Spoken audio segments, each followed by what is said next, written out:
Okay, we should be live. We have got a generator inlet.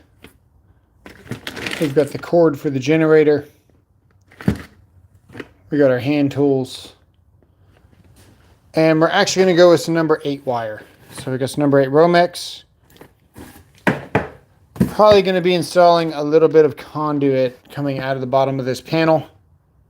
And this will be my emergency backup load panel. What's up, Budsville? What's going on, buddy? I have no idea if you can hear me. I don't know how the audio is. A little bit of a surprise here. This thing was actually not powered when I needed it. So, unfortunately, this thing just doesn't have any volume. Or maybe it does. No, it is fully charged. What the heck? Okay, well, we might try to plug this in, actually. It just wasn't on. It was plugged in, but it wasn't on. So we might actually switch to the microphone on this because I'm going to be moving a little bit around. Basically, we got a generator inlet. We've got our generator cord. We're going to install it right below here. And then we're going to make sure this cord is long enough to get out the garage door. And then we got our generator here, as well as our EcoFlow. So as you guys know, it's fixing to get cold outside. And we want to be prepared because it's Texas. So you never know what's going to happen with the power grid. In the garage, relaxing. Nice, nice. Let's see here. Got George Ordway. My sound is good. That is good.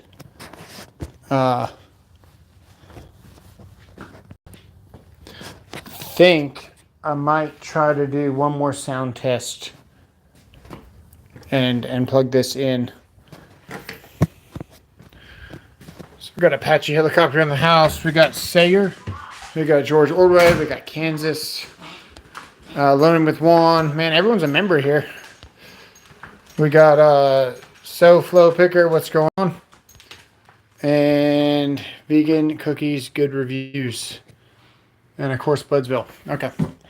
I've got my, got one of these here.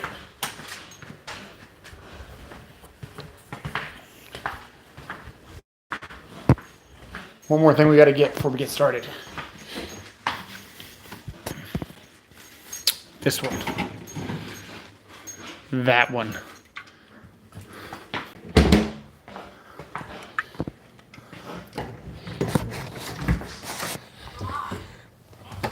Okay.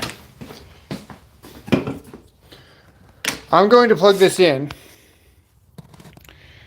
You got to let me know what it sounds like. I'm going to plug it in now and then turn this on.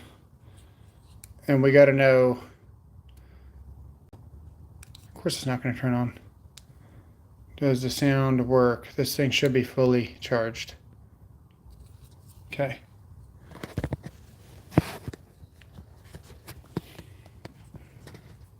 Okay, here we go. Okay, we should be broadcasting at a very high volume. Sounds like a Sparky. Does it work or not? Getting ready for a crap load of snow on Sunday. Absolutely. I think we all are. So this is how you avoid not having power. Works pretty good. Okay, appreciate it. Sounds great. We've already got our generator interlock kit. So mechanical generator interlock kit. Right there. This is our interlock. This panel is not hooked up yet to anything. If we go to our actual panel, which we need to switch out eventually, this is the number 6 here that feeds the panel.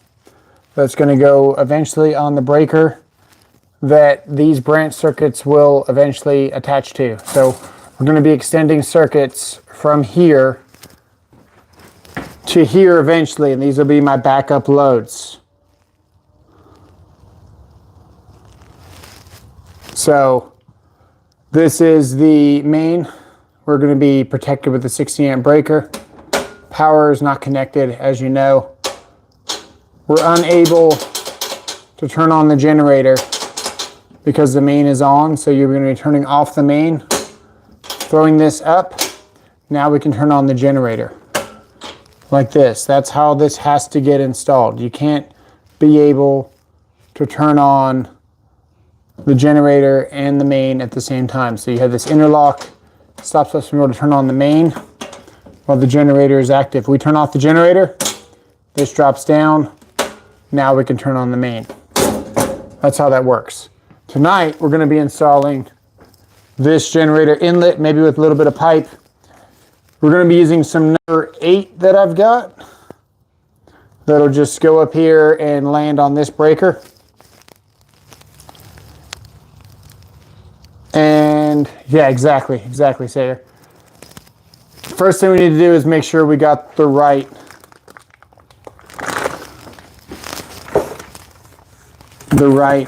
cord and everything here before we get too far. So let's get that going. Also, we did pick up some EXC bits from Klein Tools here. Okay. I think this is 25 feet. I'll show you the trick to unrolling a cord. And the generator that I've got is a Duramax. It's on a dolly. So I've got it on the furniture.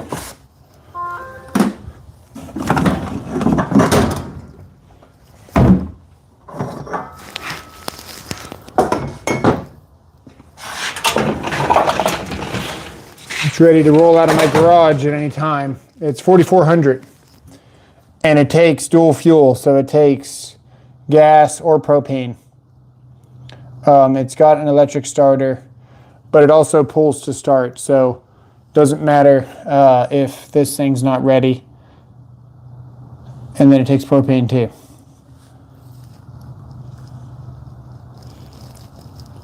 Yeah, Charlton. I think it's best to invest in Klein to get some tools at the same time, yeah.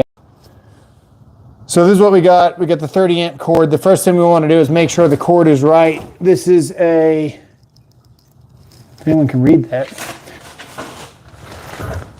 The NEMA is a NEMA L14-30. That's what that is. So when you're looking up what cord to get, you want to get an L15- or 14-30. I already forgot what I said. So this will go in here like this. It's trying to roll away from me. Hang on.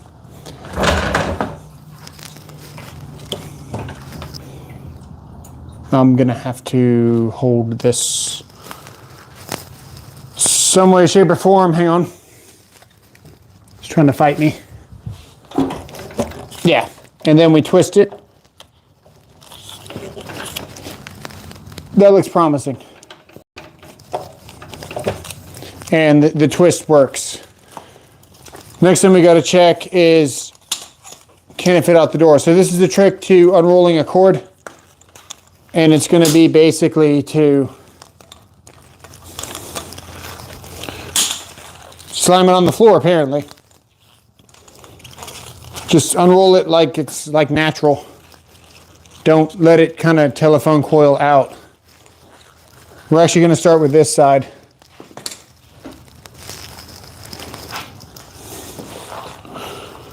So what you want to do is just kind of naturally unroll this. It's hard to do without a freaking tripod. I might just put you guys on this for now.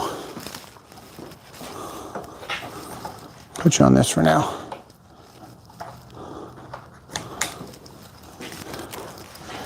We're having technical difficulties here.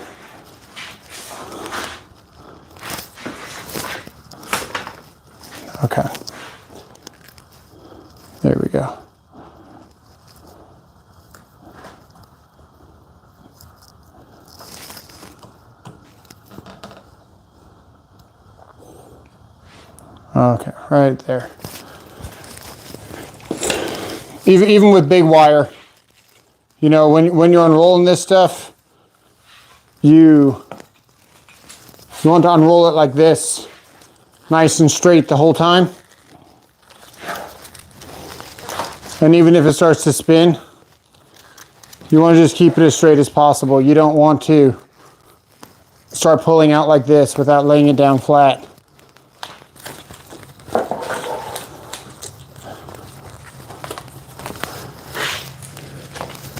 And then if you do have a little roll in it, you want to straighten it back out like this. I don't know if this cord is going to reach outside the garage. We might have to put some number 10 on Conduit and get this thing further away from my panel, which we can do. Let's see how far this goes, because if it's not going to make it outside the garage, we don't want to install it underneath the panel.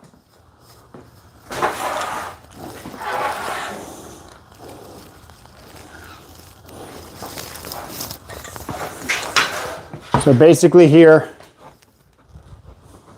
like that, and we're just going to let this down. And then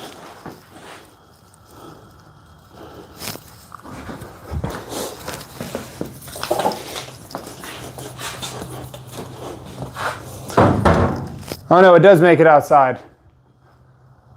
That's perfect. It's going to make it right outside that door. This will be fine, barely. And then when you're rolling it up, it's kind of the same thing. The way that you started it, you just want to grab it like this. You could tie this side at this point so it stops looping in your hands basically. I'm going to throw it inside here a couple of times just to stop it from rolling up. We probably need to tie it, honestly. It's going to fight because it's just a big cord. There we go. Yeah, it's going to keep trying to do that. But you can see we're just keeping it straight.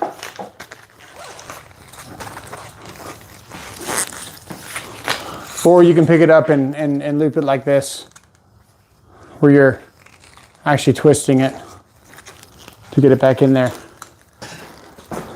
We're going to be testing it here in a second. So we're just going to set it there for now.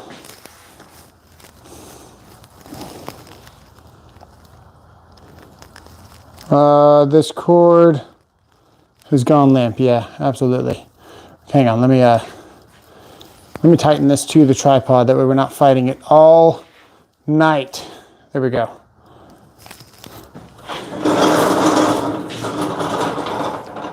Okay, so we're going to need to get our pack out or mod box, whatever you want to call it, right?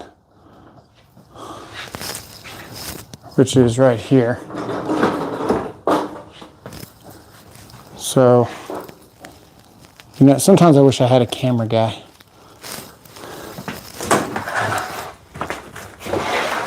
This is a short that I showed you guys earlier. It's got, you buy 2, get 2 free pretty much. So $44 for 4 or $44 for 2.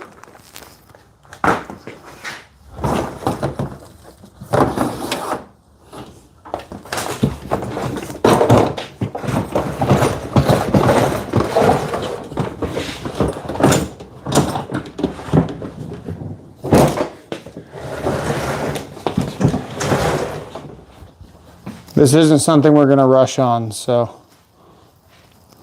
this is going to be a quality, should be a quality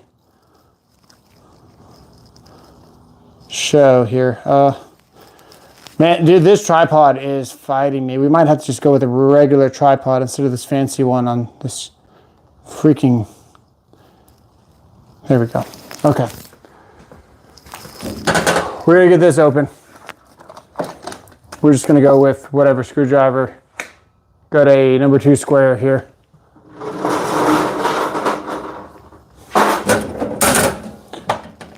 I always take the bottom screws out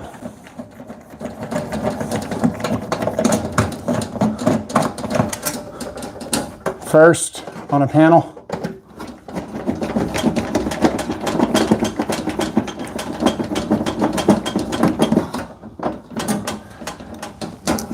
Then we're going to take this screw out next. We're going to hold this here so the panel doesn't kind of swing down.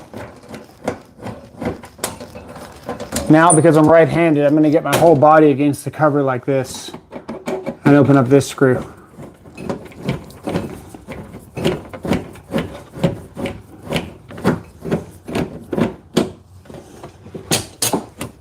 Then I'm going to grab the bottom of the panel and the top of the panel, and I'm going to kind of rock it away like this and pull it down. And then one of the first things that I always do, there's the freaking infrared camera. No wonder we couldn't find it. We put it in here. I wasn't sure if I was going to actually hook the generator up to this panel this soon. So one of my pet peeves is losing the screws. So I always put the screws back exactly where I found them.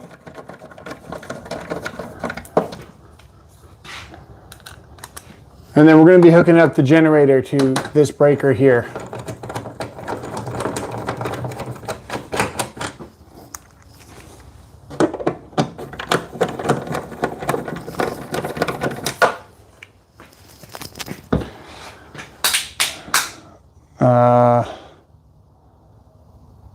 You want to absorb the shock with your shoulder? Yeah, exactly. We're going to pull a little bit of this trash out of this panel because there is quite a few things in this panel that don't belong.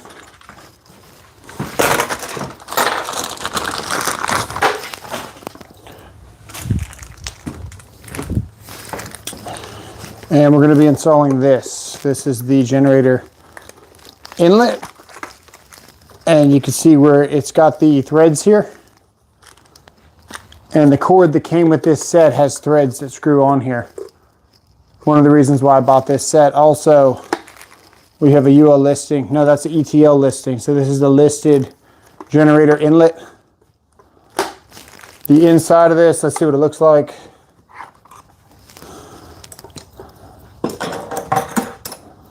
I'm going to put on this pouch right now, actually.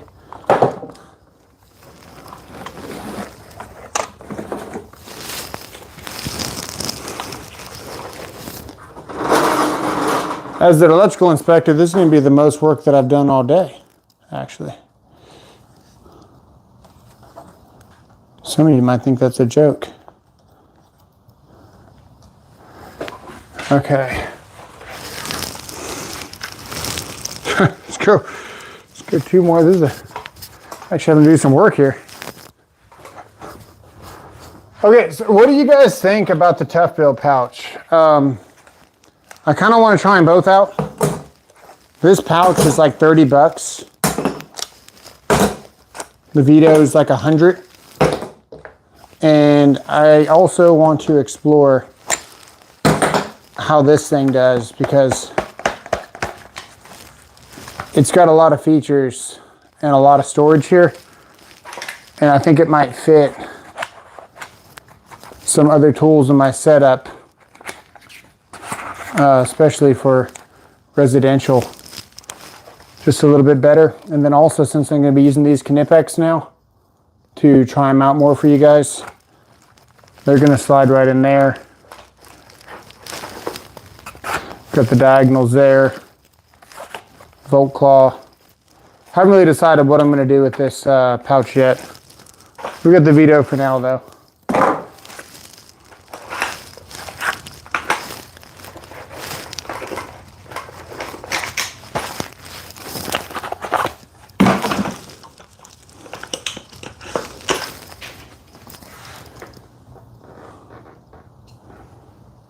I'm not using Google Translate. What's up, JT? Are we putting in a 400 amp panel? I do not think so, sir. We are installing a generator inlet. We're going to get this open to see what to expect, because I don't really know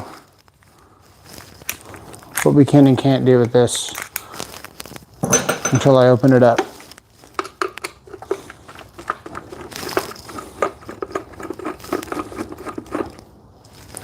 One of the reasons why I'm really liking this Milwaukee is that it goes on any screwdriver, and you can actually see the tip of your screwdriver while using it, and it's actually pretty decent. So these are actually pretty legit.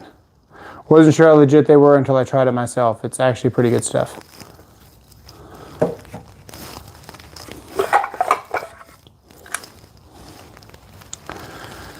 Okay, rule of thumb here, right? This is a rule of thumb. Usually when you have factory holes here, and here, and here, you're not supposed to enter the top of this. You're not supposed to make your own hole, because this is how you would open it. So if we were to come to the top of this, it'd be really hard to open this back up and service it with the conduit installing it. So we're going to have to enter through a side hole, unfortunately, or something. So we will probably mount this close this way and just 90 into it, I think, is what we're going to wind up doing, because we've got plugs on all the sides of this. First thing we're going to do, so we maintain the integrity of this connection and everything, is just loosen this ground off. And I'm going to put the screw back in where I found it, so we don't lose the screw. And then we're going to pull this screw out.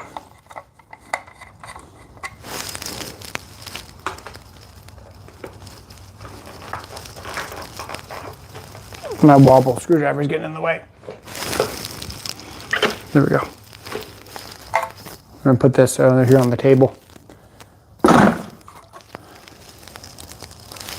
Yeah, so we're going to be entering, we could go on this side too.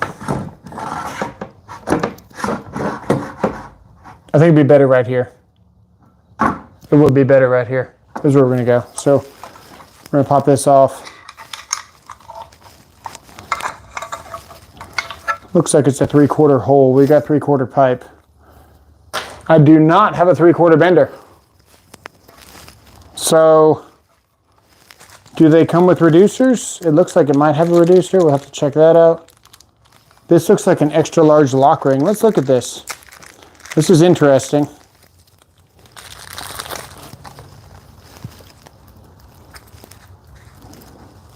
No, it's not an extra large lock ring. We could either drill our own hole. That looks like a 3/4 hole though. So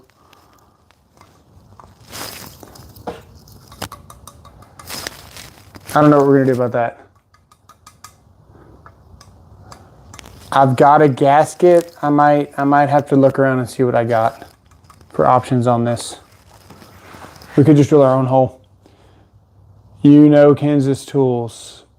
I can't even pronounce that, dude. No, I don't.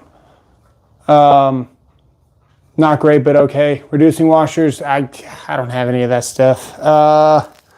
We'll probably just drill our own hole, guys. That's what we're gonna do. I think we're just gonna drill our own hole. Pop it right there. What it says is, not for use as an outlet, connect the cord to this inlet and the generator prior to starting the generator. Terminals may be energized when the cord is connected. Shut down generator for disconnecting the cord from this inlet and generator. It doesn't really say you can't put holes in here. In general, you're not supposed to put more holes in this, but this is kind of for outside, but we're actually inside. So I'm pretty sure we can get away with a hole right here. We're gonna go ahead and do it. That'll give us a nice kick to kick it back. I don't have a 3/4 bender here. We got 3/4 pipe, but no bender.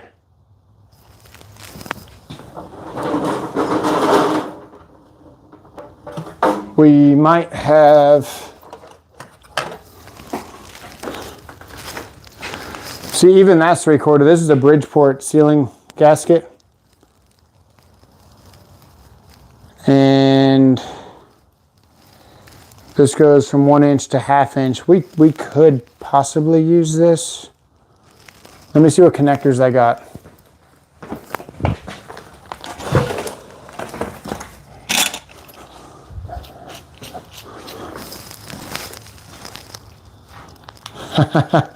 That's terrible. Are we really going to use that to make this a compliant install? I think we will.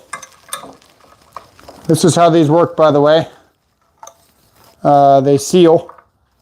So if you're above live parts, you would install the gasket on the outside. And it has a lip right there that goes inside. And then you got to line up this side with the inlet. Put your connector in. Really common solar install item here. And yeah, I think we're going to do that actually, because it's the proper thing to do. And people are watching. And I'm an electrical inspector. So for a bunch of reasons, we're going to do the right thing.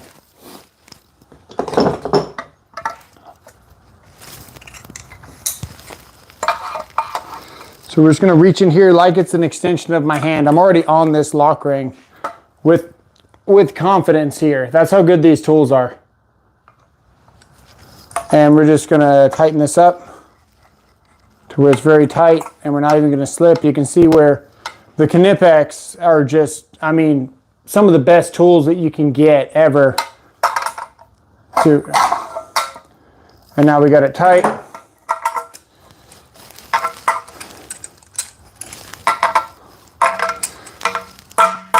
It bugs me that this washer is kind of bent on the inside there, but that's how we got it. So we'll just bang it back flat. That's going to be our point of entry there.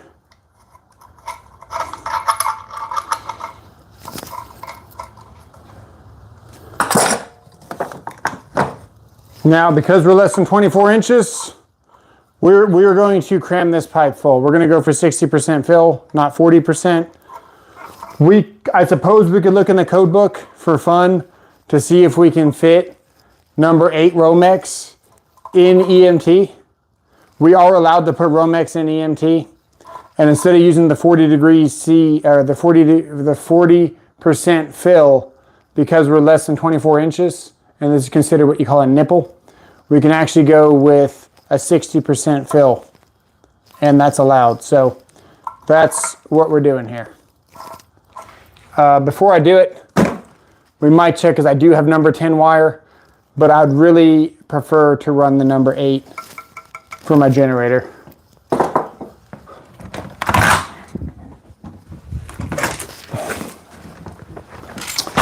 So if we got our code book here,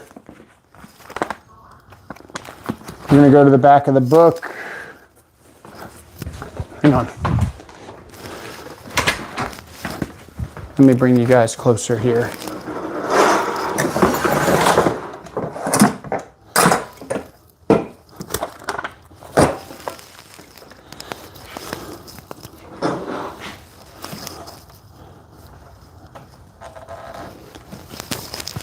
Cool. Let's go. Right here, this is our percentage of conduit, and then this is our sizes here. We can see that EMT tubing here, radius of tubing bands. We're looking for EMT here. EMT is right there. 60% nipple allows you more fill than 40%. We're going to go with 1/2 inch, and we have a 0.182. 0.182. Remember that. 0.182. Okay. Now we're going to go here to, we'll just pick some number 8 here in the THHN column here. And we're going to see number 8 is a 0.0366. And it's going to be a number 10 ground, which is a 0.0211. So we got to multiply 0.0366 times 2, and then we got to add 0.0211. Anybody got a calculator? Because, oh, I got my phone on me.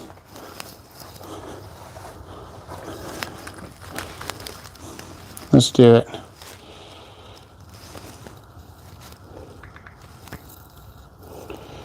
.0366 times 3 is 0.19098, and we got to add the 0.0211. 0.0211 equals 0.1309. And if we remember, EMT is a EMT was a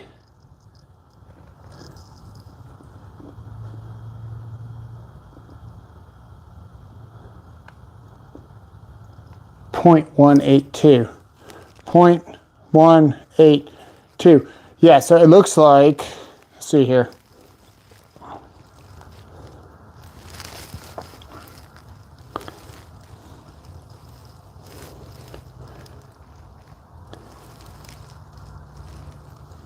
Decimals, man. We are over. We over, chat? So what that is, can we do it? Can't do it?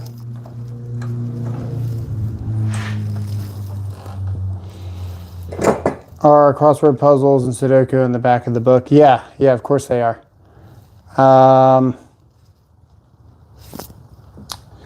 Yeah, we're over because we were a no. Yeah, we have negative. So we're 0.0511 over, right?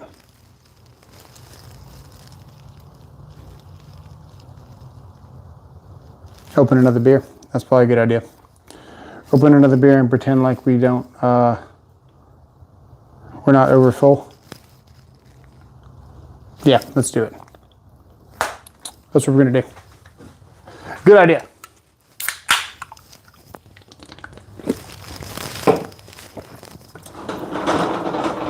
Okay. Good thing we did that calculation.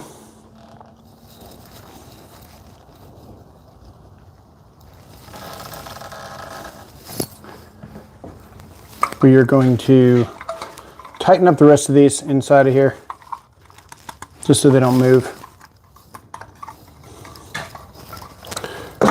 And then we just got to go bend a 90.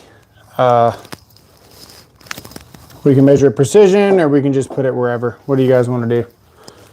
Do you want me to mount this to the wall? Oh, I appreciate it, man. Thanks for the super chat. Run 14-2. Let me hit a heart on that. Thank you, vegan cookies. All right, so I think for fun we should just mount it and then deal with the repercussions of mounting it and have to measure it more difficultly, because the level of difficulty on this is not that much. We could just throw it in and be done, but we're not going to do that. So we're just going to mount this here. I think it'd be nice to have it just a little bit lower, right about there somewhere. Yeah.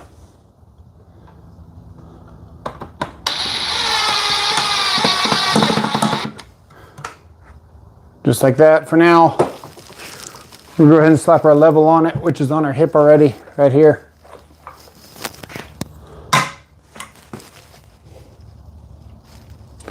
We might put another screw in there just to keep it level so we're not fighting it. And I'm going to show you the easier way to measure this than just getting a tape measure and kind of floating it. So what a lot of people will do What a lot of people will do is they will just take a tape measure.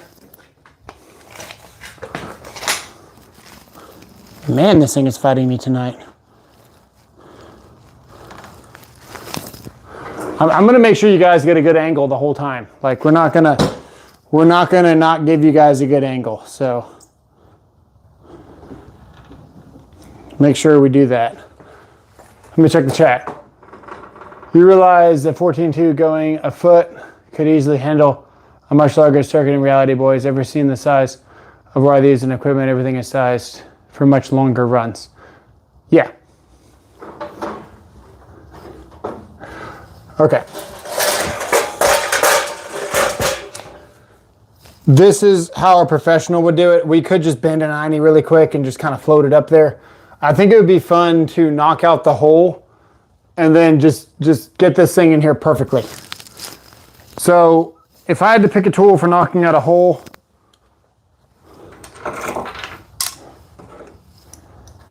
on me, out of all these, honestly, it would probably be these strippers because they just feel more robust and they're less expensive and they are forged. So we can just knock out a hole. We got the WeOS strippers, but I told you guys I was gonna try out the Conduit more. So we're gonna use the Conduit to knock out the hole, and we only wanna get the 1/2 inch. So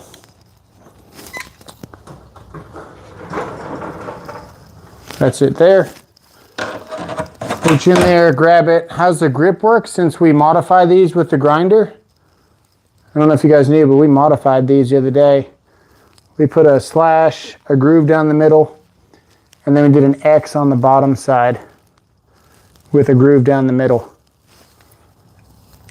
And they honestly, like, I don't know if you guys can appreciate this without me showing you. We can actually bang the, like look at the retention on that. It's crazy. Look at this. We can hit this. Yeah, they started slipping, but they hang on a lot better than they ever did. They feel really solid and they feel like they have more grip than they ever did. Okay, we got a 1/2 inch knockout. Let's get a connector.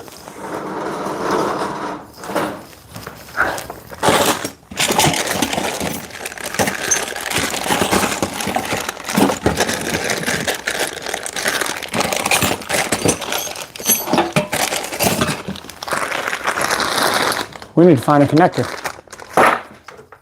Huh. We're going to have to rob one.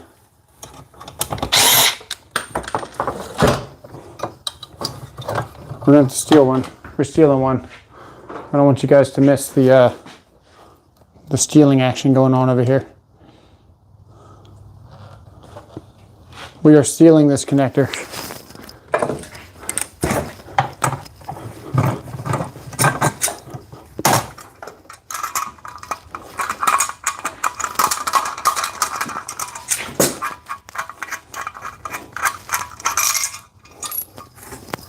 Okay, we got one. Back to the action. Holy moly, we're moving this thing around a lot.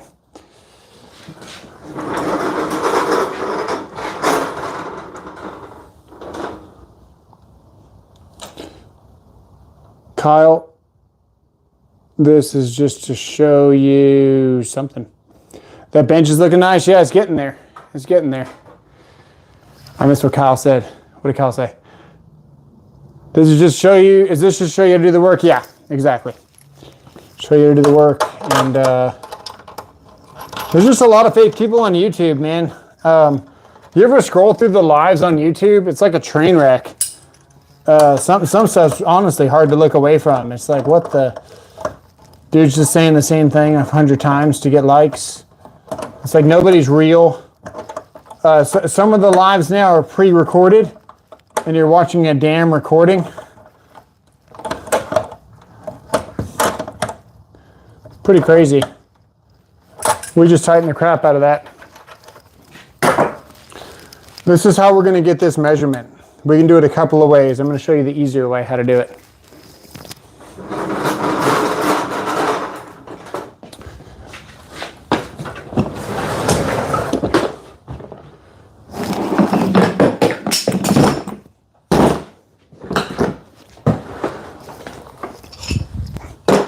Sorry, it's hard to catch everything in camera, guys. It's like I'm moving things around just so you guys can see what I'm doing.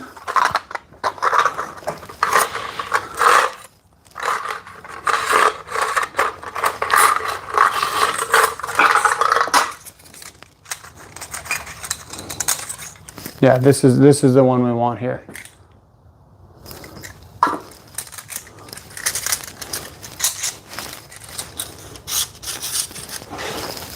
Also, the one we dropped is good too.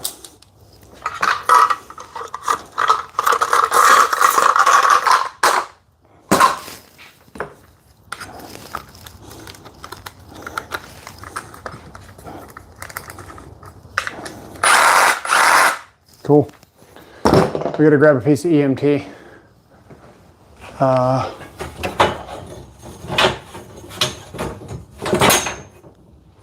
Maybe this one.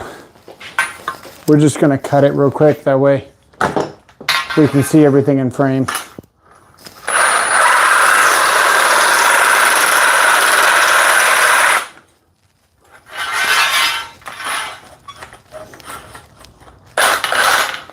Can't see what I'm doing here.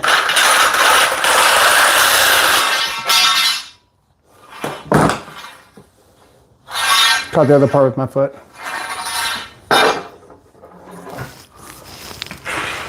Got our Conduit reamer already on our beater here.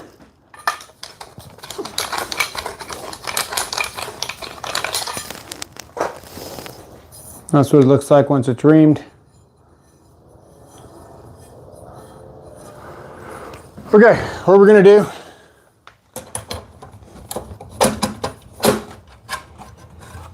we're gonna put this conduit straight down,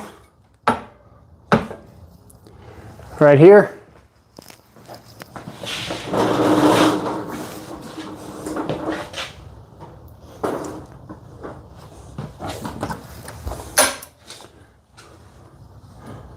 We're gonna get it level. Right about there. Actually looks pretty good. We might just put a mini on it right there and call it good, honestly. Okay, so that's where we're gonna go there. So this is gonna be basically how long the 90 is gonna be. And there's an easier way to do this, there's a harder way to do this. We're gonna do it to get all the measurements. So basically, all the way inside this connector to the back of my 90 is gonna be 9 inches. So if we do a 9-inch 90, we can just do a 9-inch 90 right now, and then just cut the rest off.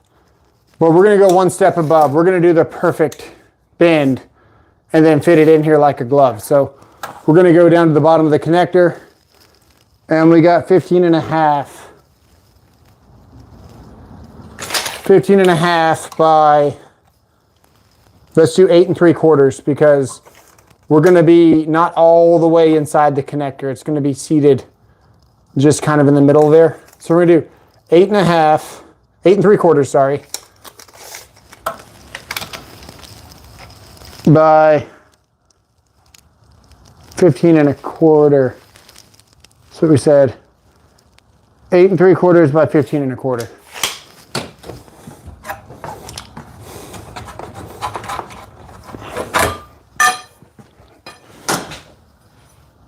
So we need an 8 3/4 inch 90 here.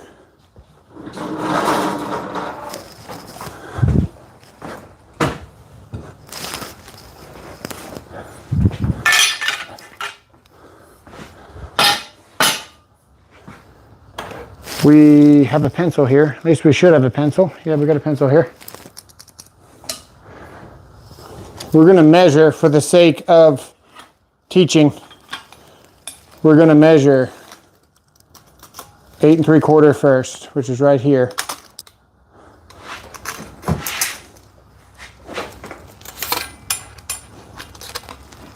Eight 3/4 right there. Okay. And then if we look at the face of this bender, it says here stubs to 5. So we're going to subtract 5 inches from that measurement. It's guaranteed easy math. Especially if you're starting out, you don't know how to read a tape measure yet. Not really good with fractions. You don't have to do any math. All we gotta do is mark 5 here. Put our mark here. And then this is where we're gonna bend. And it's important to face our bender to the back of where the original bend was. And I'm just gonna do it overhand here.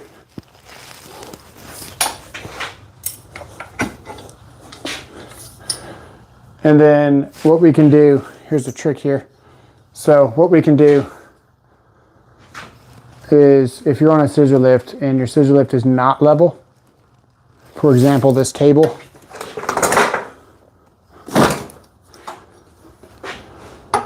table's probably not level. All we have to do here is match the bubble with the bottom of this conduit. So we can see here that our bubble, we're actually not level here. The bubble is slightly off. I wish I could zoom you guys in to see.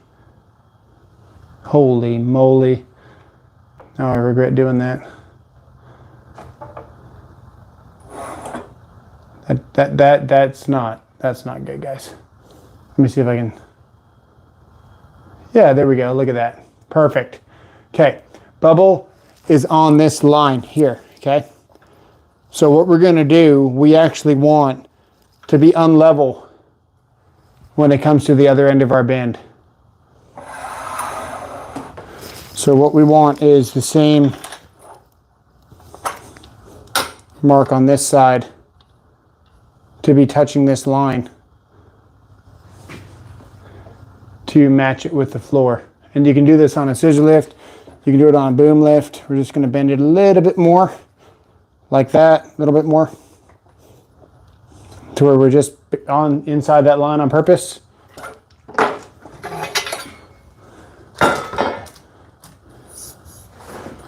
Now we should have the perfect 90. So if only I didn't have ADHD, I could remember what the bend was, but it should be 8 3/4 for this side, and I think it was 15 1/4 on the other. So we're gonna make sure we got 8 3/4 here.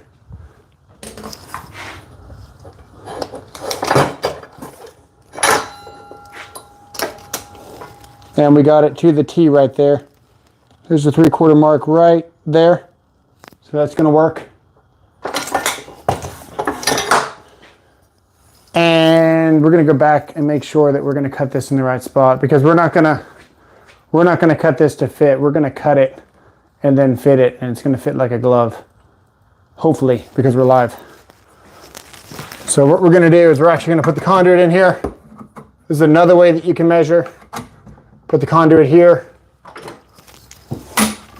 Make sure the pipe's level here. And we also want to make sure that our box is still level here. So this is where 2 levels comes in handy when you are bending conduit and stuff. You want to make sure your box stays level while your pipe is level, while you're taking a measurement.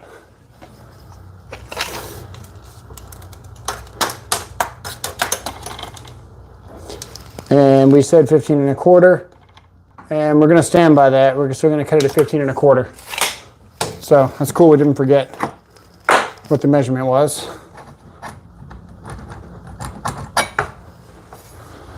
And to get that measurement, we're going to hold this flat right here like this. And then we're going to measure from here up 15 1/4. Usually what I would do is I would just stand on this, but seeing that we're on a table, we're still gonna stand on it just for fun for you guys.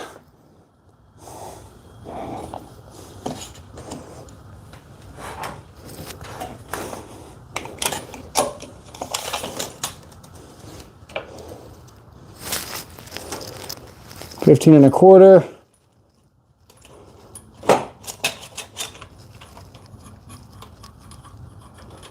Right there. We're going to cut it, and then it should fit like a glove, hopefully.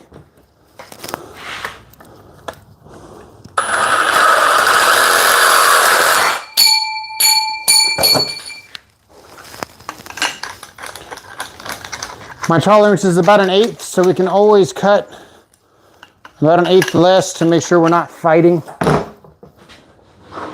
two things. So we might have cut it like on the line, which is fine. What we should have is a perfect fit here. We should be able to slide this in here, slide this in here, and this should be level, and it is. Let me get you guys closer. We're gonna make sure this box stays level too. So, hang on. Let me see if there's any fighting that I wanna do. There we go. There you go. We are gonna tighten this now.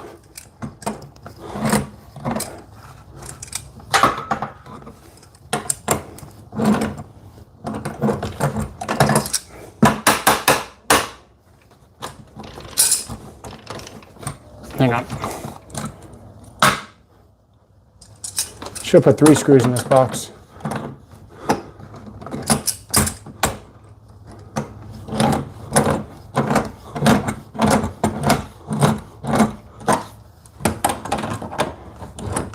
Oh, we also want to make sure that the bottom's level too. So that's where this level comes into play, maybe. Maybe right there. Now, see this level's only got 1 bubble.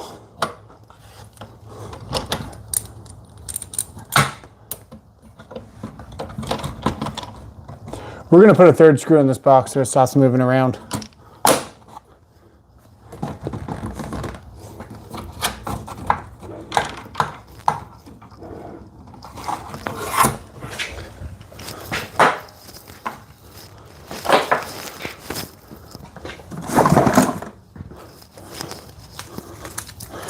I'm actually gonna get the wire in here before I put a 3rd screw in because it's just gonna mess the box up. So we will tighten everything up once we get the wire in.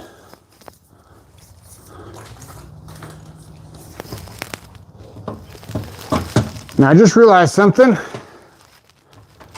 is that this connector is actually on the other side of the panel.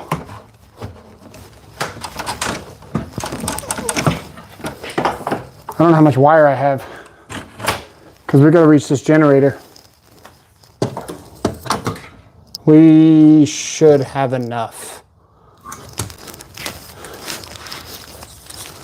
But we're going to have to make a head on it because it's actually pretty tight. Because like we did before, we did the calculation and the thing barely fit.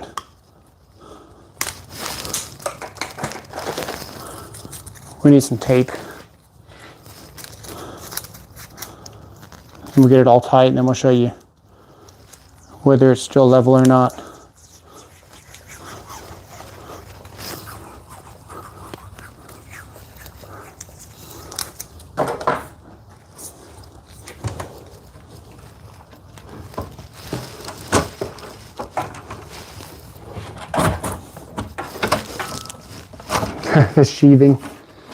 The sheathing needs to be taped too.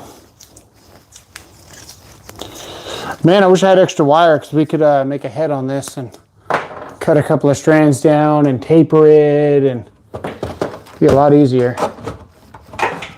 But right now we're pushing number 8 through a 1/2-inch conduit. Now while I'm pushing this, there's a couple of things that I'm thinking about, and it's how much at a time that I'm pushing, because if I was to start back here and this was to all the way go, I'd probably be missing skin.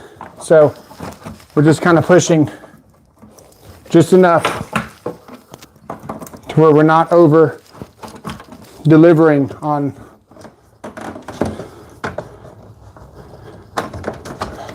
how much wire. Let me make sure we got enough here.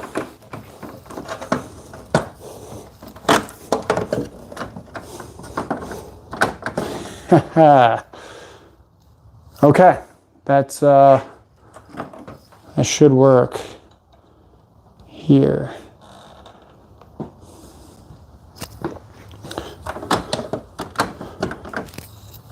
Yeah, I think I like that. We're gonna go ahead and cut it. Let me check the chat, see if there's any questions. I'm just gonna grab the camera.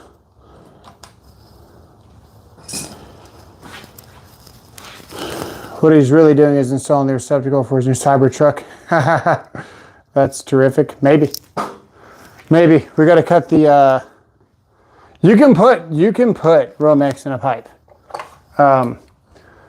What the code says about conduit is that the conduit is considered the same location as the area you install it in. So if we install EMT outside, now we can't put Romex in conduit because that's a damp or a wet location. But because we're inside, we can absolutely put Romex inside this conduit. Now, because this has that nylon jacket here, that's almost like a JP, it's a joist pull style jacket. If we look at it, let's see what it says here. It is a NMB.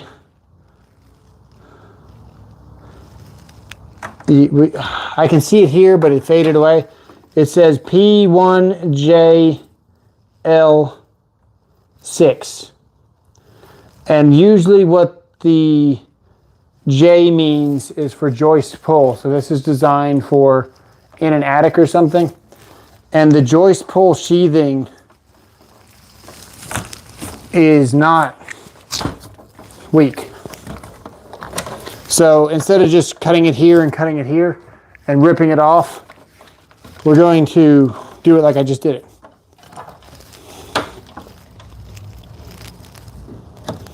And I hope my wife does not open the garage door.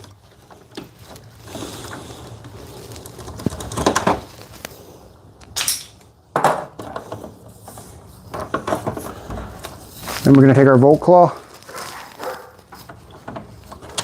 We're going to cram this down in the corner with our volt claw because panels are sharp.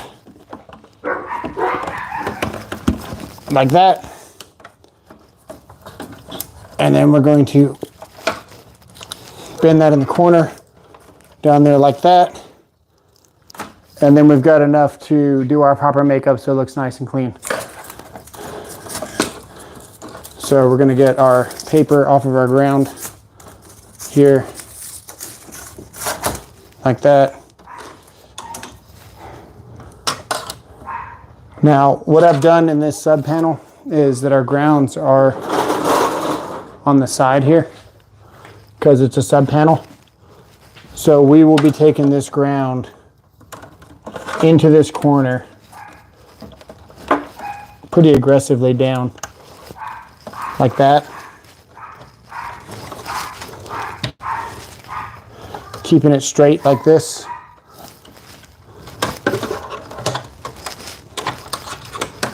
And then landing it on whatever I've got available here. Looks like that one right there. I'm going to go ahead and land it, and then we're going to straighten out this little ridge right here so it looks clean. But that's going to be it right there. This is my ground.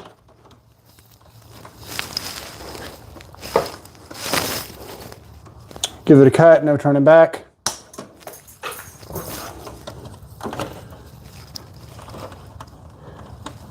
One trick to getting this in here is just to kind of make your own little bend for now.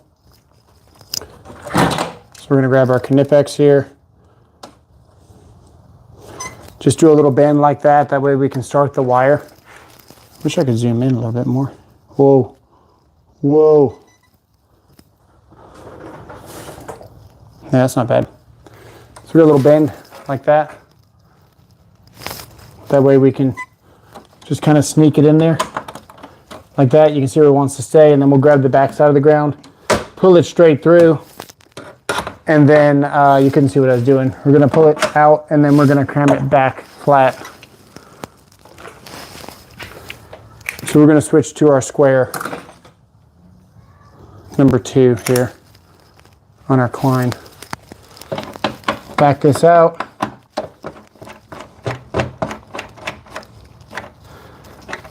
couple of things we can do. We can take the screw all the way out so we can really see what we're doing. And we unscrewed the wrong screw. Okay, right here, this one. You can see where that ground just kind of bounced in there itself. My hands are kind of in the way. We might try to change your angle.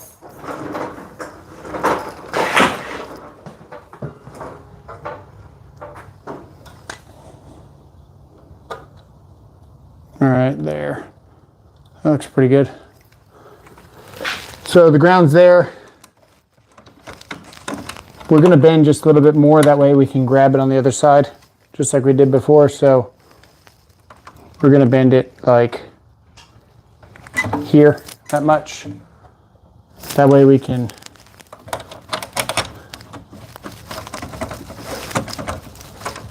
get it in that.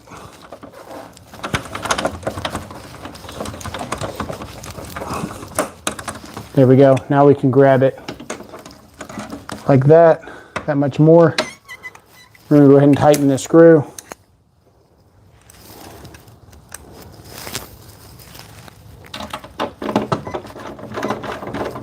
I'm gonna back the ground out just a little bit, like that.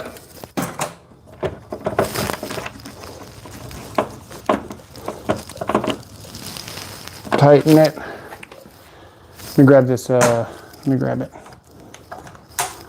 This is kind of a deal. Okay, so it looks like crap right now, right? We've got it in there. This is pretty tight. We barely can even fit my finger between here. So we had to kind of loop it around. And then we get this in here. Now what we're gonna do, oh my God, we messed up because I'm talking and not paying attention. We wanna go underneath these neutrals because this looks like dog crap. Let's do that. Let's do that.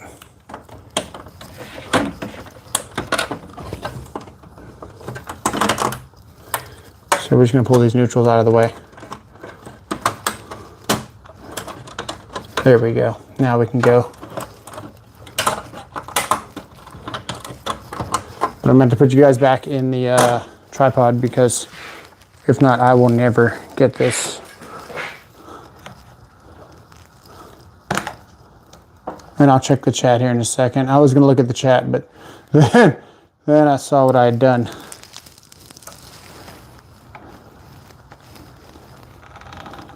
Let me zoom in here. Yeah, there we go. Sorry guys, it's very sensitive because it's so zoomed in. Okay, same thing, what we did before. We gotta give it some extra bend like this. Almost kind of curve it around this way. We just gotta get it to hook in there.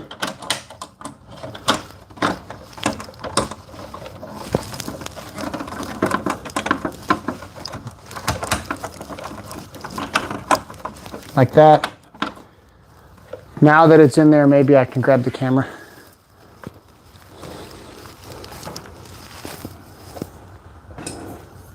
There, okay, so now it looks like crap. Now we can tighten it.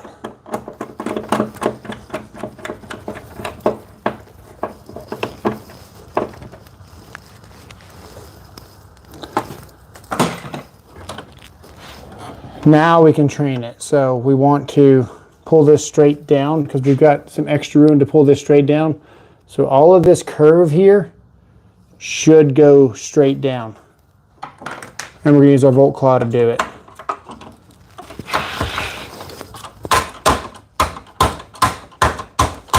And if you want it to look good, what they don't show you on all those shorts that you see, everything looks beautiful. A lot of it is beating the hell out of your wire because there's no other way to get that out unless you're beating your wire.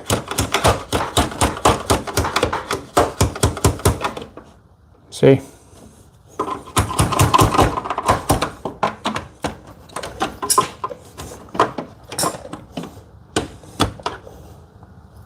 Then we want to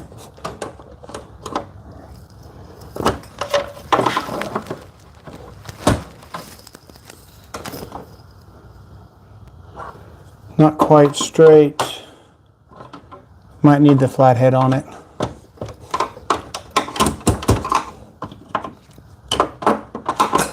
getting there.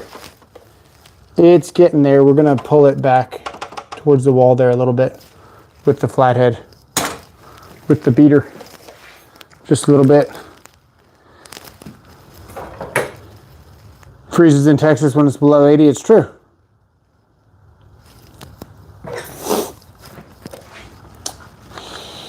Yeah, I did work for a decade. I miss it though, man. I miss industrial. I miss running rigid. I miss all that stuff. I do like my job being an inspector, but man, I miss running pipe. I'm gonna bend this back just a touch, just to get it. Just to get it. That looks better. I can live with that.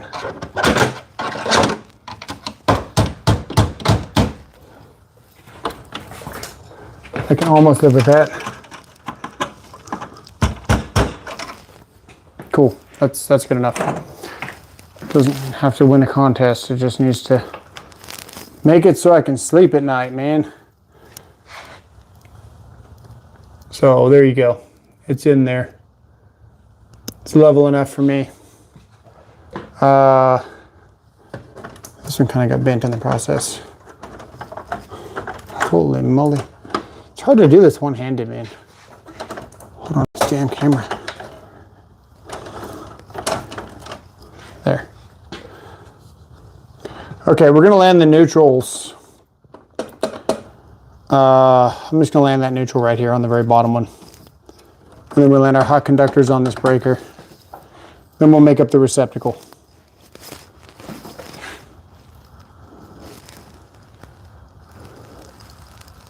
Inspections are different nowadays, not putting my business out there. But let's just say I'm big in the trade. Nice, Dollar Bob. You're laying pipe, not just running it, yeah. Getting ready for the freeze, does that mean you have to let the lines have some leakage so they don't freeze? It's not gonna freeze yet, but yeah, that's always a good idea. Getting ready for the freeze, installing my generator. So, what I did last time was absolutely ghetto to get my power on. And we don't want to do that again. But if we have to, we can. I'd rather not. So we're installing this inlet with an interlock. We have an interlock on this. All right, next we're going to curve this neutral down here like this. And here's kind of a trick, right? You'll notice where I'm pushing the wire and what the wire is doing. I'm actually pushing out here, and we're shaping the wire by pushing straight here to get this wire to go flat like this. So a lot of people think that you just go to the corner and you bend it where you want. You're actually kind of rolling the wire out straight by pushing it straight like this. And you want to keep the straight to where you're using the leverage of the wire itself as it curves, which has like a force multiplier. So if you ever held wire and been terminating or something, you've tried to bend a piece just like really close in your hands like this, and it just won't go because the wire's like that thick, right? What you can do is, instead of trying to bend it right here, you can come back here and get this rolling so much easier and use the wire to bend itself.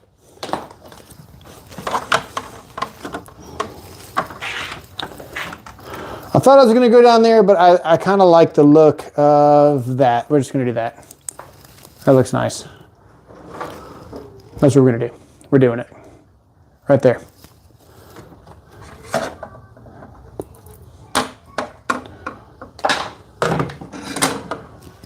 And this is number 6, not number 10, but we're going to go ahead and strip it with our Knipex anyway and see how they do. Looks like they did just fine.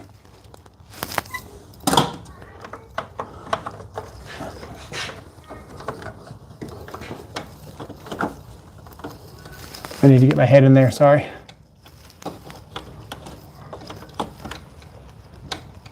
It's right there, is that one. This one right here.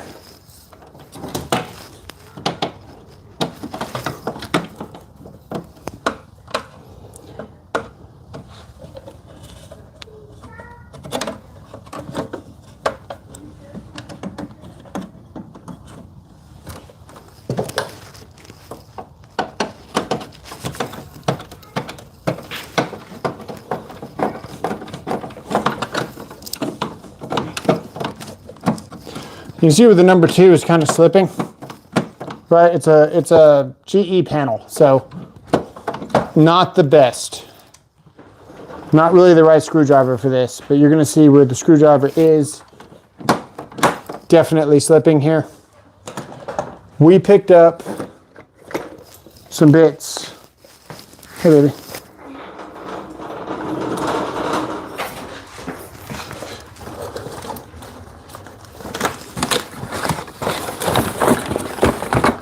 I don't know where they went.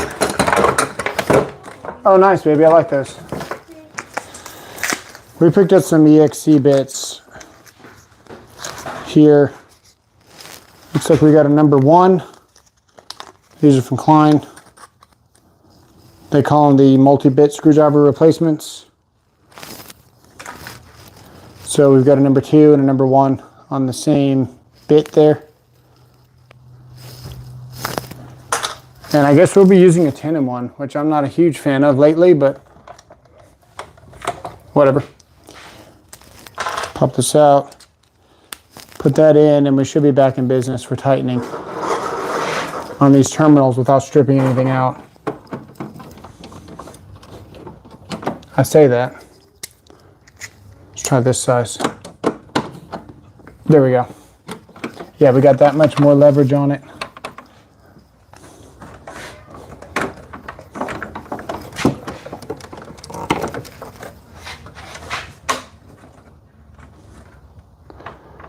I'm not happy with the way that turned out.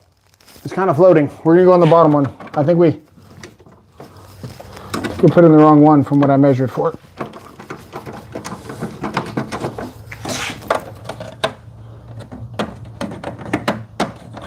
There we go.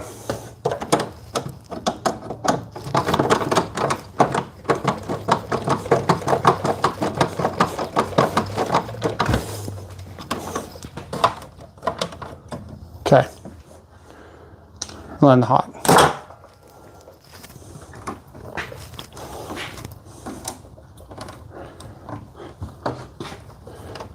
Same thing. I'm going to put it right in front of the neutral or on top, depending on how it wants to go.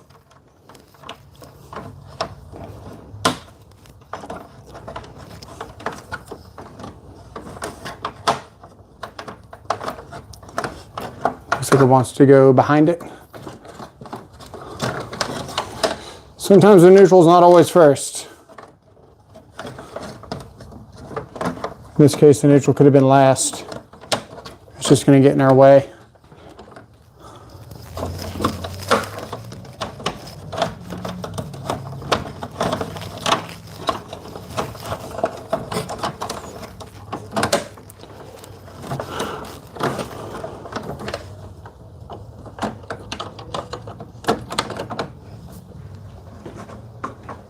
There you go. That'll work. We can shape that. You can see where the top doesn't move when we shape that, so we know that we are pretty much good to cut. I don't really want to cut too much, but I don't really trust whatever is there right now. So I always try to cut to new copper, just because. And then just strip it there. We're going to go back to our number 2 square on this one. And because I can, I'm actually going to pull the breaker out so I'm not fighting this, so I can really see, because it goes way back in there. So the square D breakers just are kind of notorious for, you know, not getting the wire really where you wanted it to get it. Or the GE breaker, sorry.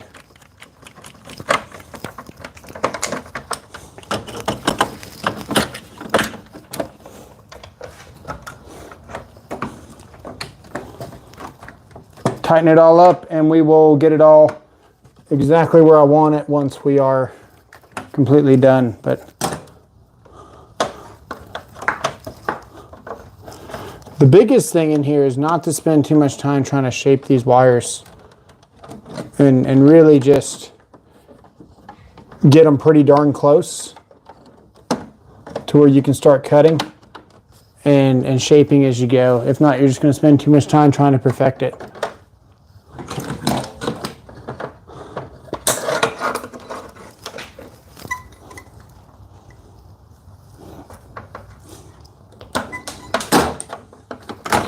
I'm going to pop the breaker out again.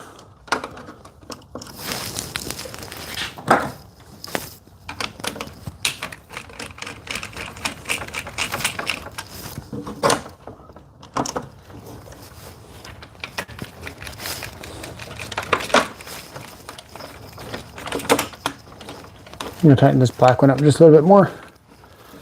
Make sure it doesn't fall out because I never really tightened it. Once you tighten them, you can't roll the wire. See how it's kind of moving the wire? That's why we didn't tighten too much on the black one to begin with.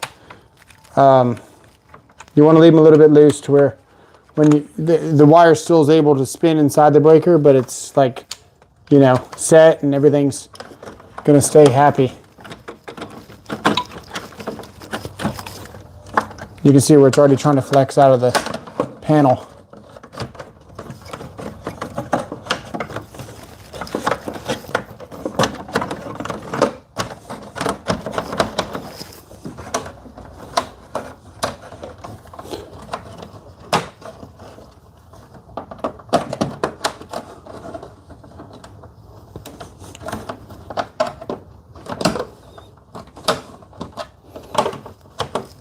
We could zip tie that. We could do a number of things. I'm just going to leave it just like that. It looks fine. That's tight. That's pretty good. Go ahead and tighten this breaker up more now. Make sure the wire's in there.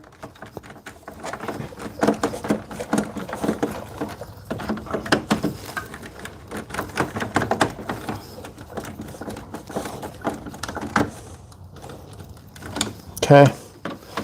Now, one trick to getting these breakers a little bit tighter,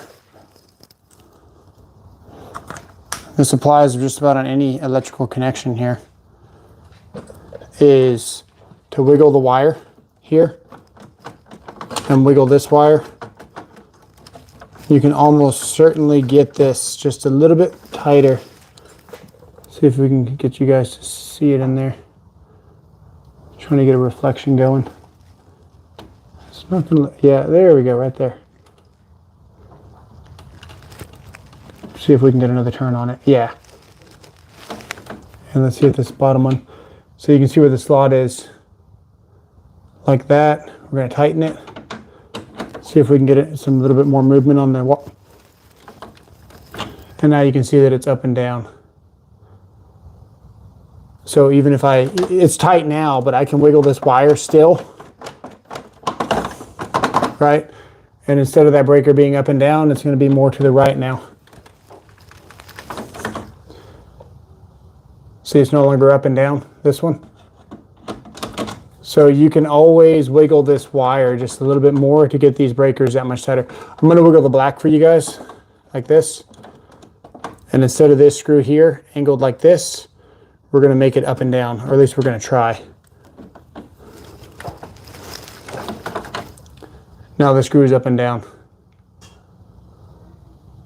So that's a trick to making sure your wires are tight. Basically, a lot of electricians are not making sure their wires are tight. Drive me crazy. Okay, we're nice and trained. Everything looks good. It's kind of bugging me. Hang on. There we go. We really wanted it to look nice. We could cable tie the crap out of this thing, and we could just go on for hours making this thing look good. But that is the gist of it. So that's going to be the panel there. Now we're going to make this up.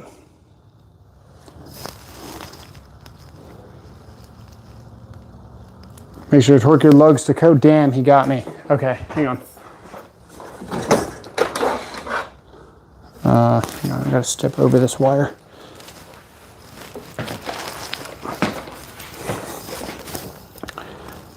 called me out. He called me out. We're going to get the torque screwdriver on it, I suppose.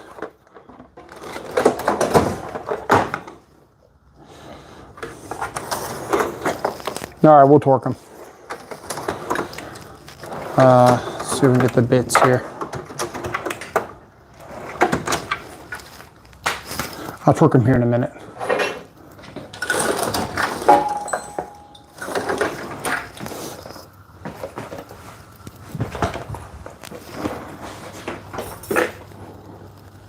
That wire is a hazard? Yeah. Yeah, that wire is a hazard. Any extension cord's a hazard. All extension cords are terrible. Okay, we're gonna make this up. Noah locks? No Noah locks. Antioxidant compound's not even really required for any wire, modern wire, honestly.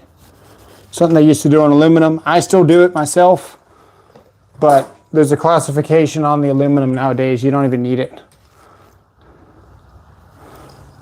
Let me drop this down.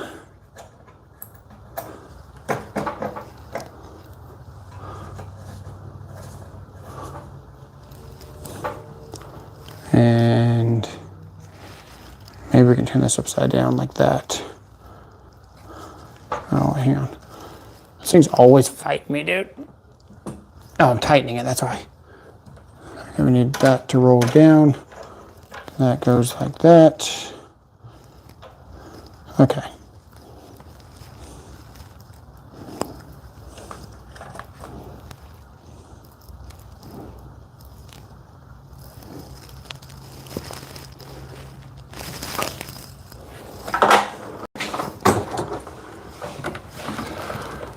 Okay, same thing here. We can actually tighten this conduit now. So we'll go ahead and do that now. And we get the wire in, it's not gonna move and all that other nonsense, right?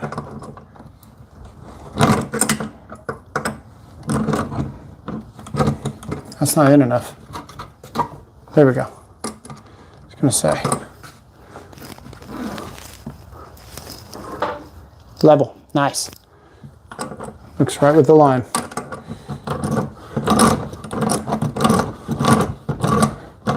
Now you can see where this is actually spinning indefinitely, right? I don't know if you guys can actually see that or not. This is what electricians use beating screwdrivers for, is to tighten the lock rings inside of here. So we're gonna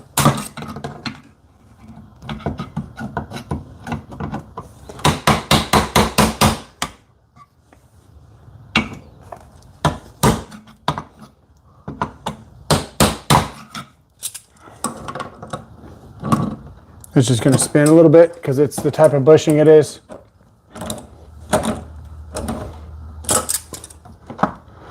Now we need to put a mini on this eventually, but that looks pretty good.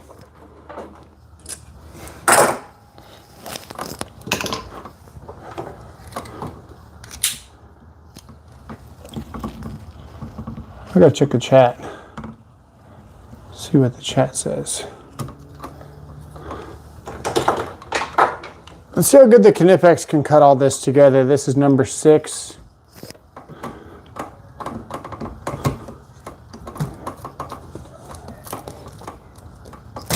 It's pretty impressive, you know. It honestly is. That's a lot of wire to be cutting. Get you guys a better view of that right there. That's insane. Good tools. So I'm starting to change my tune about the Knipex, especially after we modified them. With that X there and the slash and all that, they have a lot more grip. And overall, just more enjoyable to use.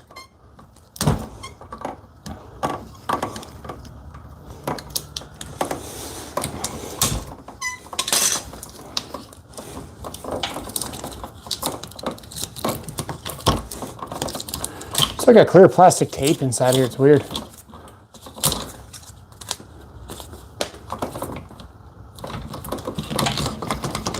Need to get you guys a better view.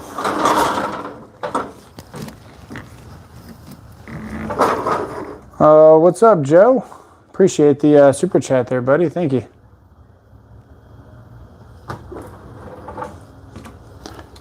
Let me do this here.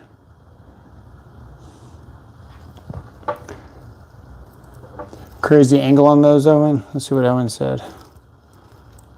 They look sick. Best lock nut pliers. I like the IP. Need the IPs BW-200 for those lock rings. Klein connector wrenches work great in tight spots. Yes, they do. Compression is the worst to deal with. That's all I ever know. Big ass flathead and some linemen's always do the best. Yes, sir. Code includes best practices in workmanlike manner. That's the best part a lot of people forget. That's the part a lot of people. Yep. OSHA is only there. And don't trip, Dad. Yeah. What's up, T? Think it's Rick. How's it going? What's going on, buddy? From Florida.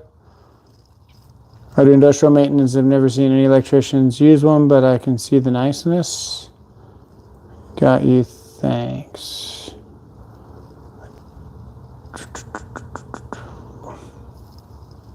Yeah. Okay, let's scroll down. Just got done fixing your flex 30-degree framing nailer. Wasn't turning on. Randomly and found that the wiring to the trigger was pinched from the factory. Wow, that is surprising. Dang.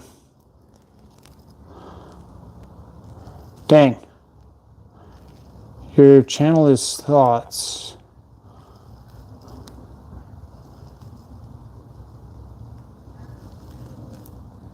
Dollar has your channel. Okay, here we go. How did you modify the strippers? Please show. It's on a previous live. I used a grinder. And they have a lot of grip now, like a lot of grip. I'll show you guys later how much grip they have. They have enough grip to grab this and spin it pretty competently without, you know, you can see where the wire is actually spinning on there.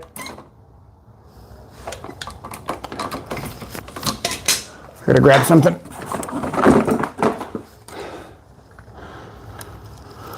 So we got a green. I'm guessing that's black. It's clear. Then you got a white, and then you got a red. And then the green's already landed to the case. And then this goes to my equipment ground right here. And it also goes here. So my equipment ground lands on one of these screws. I'm not happy with that angle. Yeah. There we go. Yeah. Okay. Equipment ground here goes on one of these screws. Green ground goes on the other screw. I'm going to hook these up last. Typically you land your grounds first. We are going to do it last because this thing's just going to hang and it's going to get loose anyway. So there's no point in hooking this up so it can hang and get loose and get crappy, break the strands of my copper while I'm working on this thing. And we're going to leave all this extra wire out just because it's the smart thing to do. Now I just put down my razor knife. There it is. Sorry if my head gets in the way. I do need to see what I'm doing every once in a while.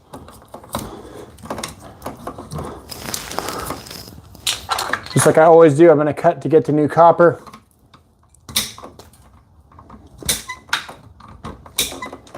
Then we're going to strip them. We need to figure out what the depth of the strip needs to be. So we're going to go kind of aggressive on it like that. And I can always cut back a little bit because I've got extra wire. Code says 6 inches of free conductor from the box. We've got about 6 inches right there. And we're going to see the depth of this. Looks like it is a Phillips / flathead. So in this case, you want to just go straight for a flathead. Don't even try to use a Phillips on this. It's only going to lead to disappointment. Looks like we got to open it up more. This is one reason why I like the Klein, because you don't have to have the screwdriver to just start you know, tightening and loosening things, you can just grab the little shaft of the screwdriver. Someone will turn that into something. Now this is a 30 amp plug, so you typically would not put it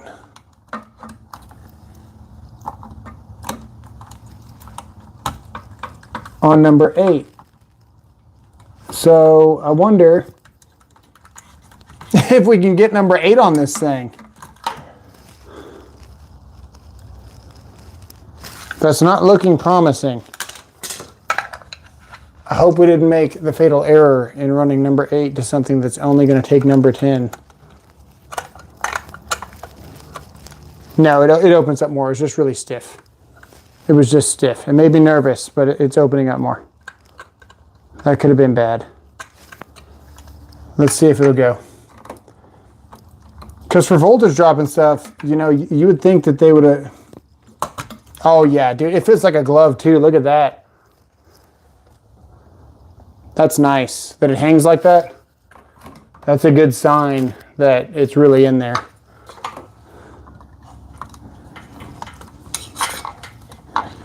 It's also the perfect amount that we stripped.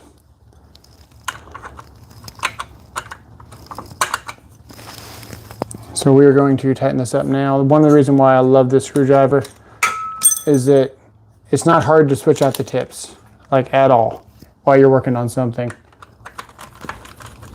10-in-1, not so easy. And then we're just going to tighten it with the Phillips first. We'll go for the flathead after it's fully tight. So that is one hot there. Let's go ahead and get the white in. I'm going to strip about the same amount here.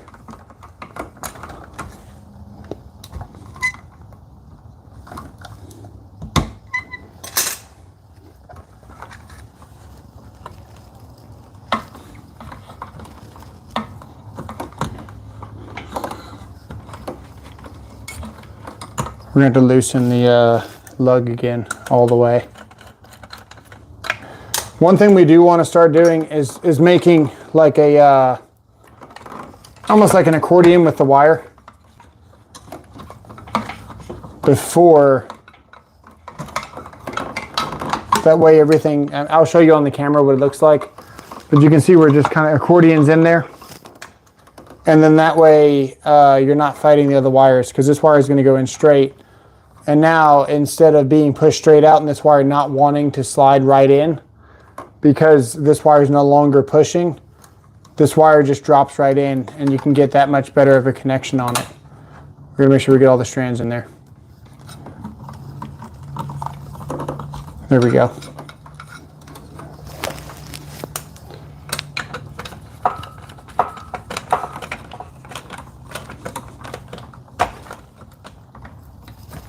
Okay, and then we also want to accordion that too, like that. That way the black is gonna just drop straight in when we get ready.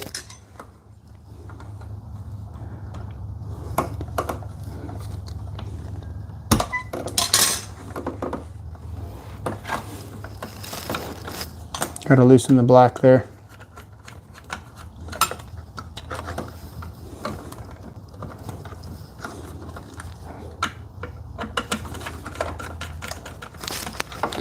Now this is my first time doing one of these. I've inspected a lot of them. I even bought my own, but I never got a chance to install it because I ended up just selling my house. So I bought a new one for this house. And this is the first time, so I'm kind of figuring this out and seeing how it all goes in.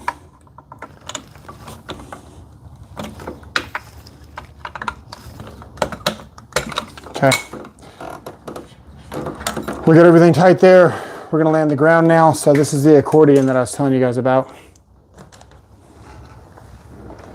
Now you're gonna see where it kind of just goes in like that. It's no longer just like straight.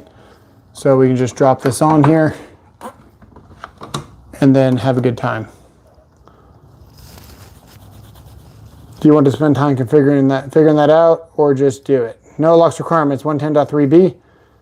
If UL and manufacturer requires specify do you want to spend the time figuring that out? Let me see. Strippers love thumbs, absolutely. Hookups for a generator. What kind of cable did you run through that conduit? We ran Romex.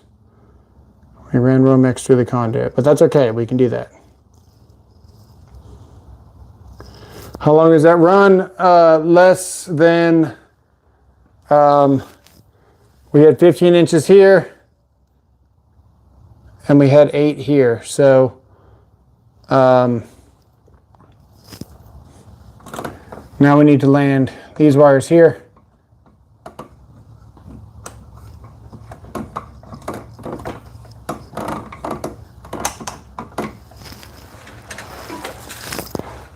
Basically just under a nipple. So nipple's 24 inches. We are just barely under a nipple. So we can do 60% fill. And that's what we did. If it was longer than 24, this would not be a good day if the inspector came by.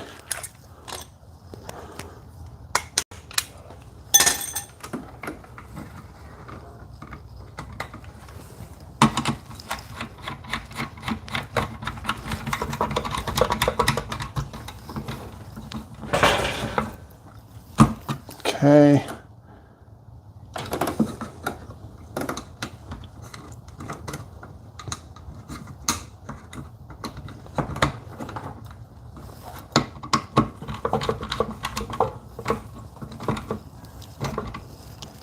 Okay, now that we are grounded, we can probably put one more screw in this box. It wouldn't be a bad idea because we're going to be plugging a pretty hefty receptacle into this thing. So we'll go ahead and put one more screw in here before we close it up.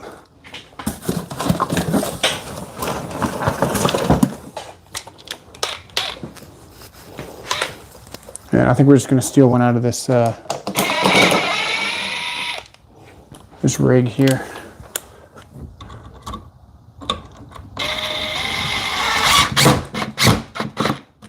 Cool.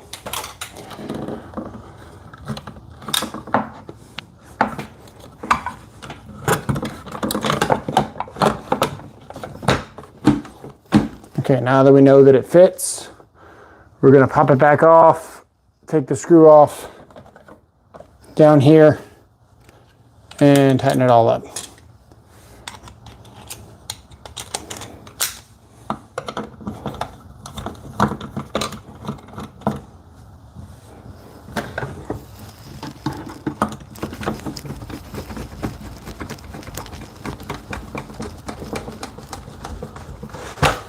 Still my favorite screwdriver, still.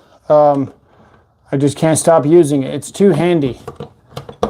It's a multi-bit driver, but it's almost like having all the screwdrivers that you need in one. And it's very comfortable, it's very easy to use, and it just has everything that you need.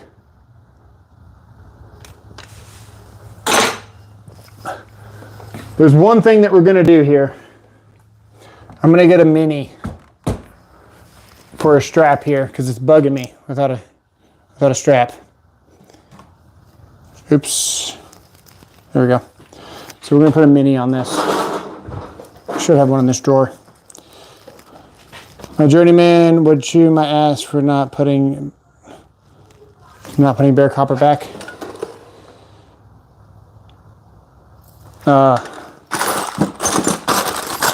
Got some minis here. We're gonna need a screw.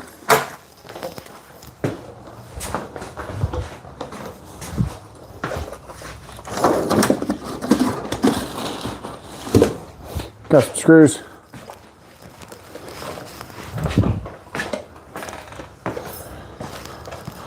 Okay, so I think we are probably just gonna, what are we gonna do here?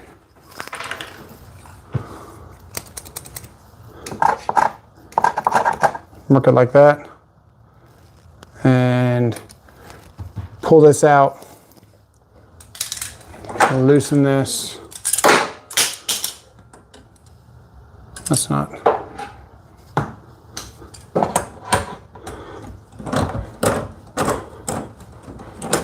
I'm gonna bang this down here.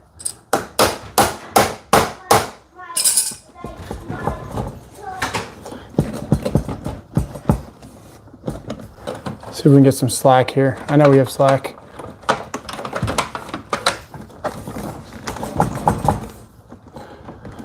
Enough to get that in there. Then we'll have to put it all back. See if you guys can see what I see. Let me see here.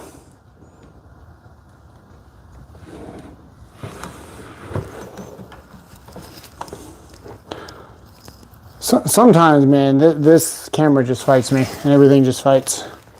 It's gonna be one of those times there.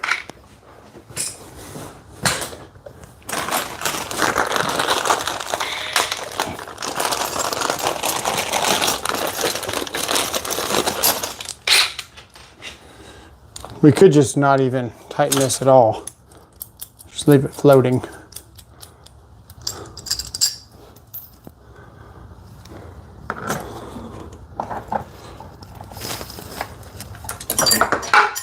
Whoops. We want to pay attention which way the bolt is facing too. So we want the bolt to face this way. This is where I pulled the pipe off so I could actually install this thing properly.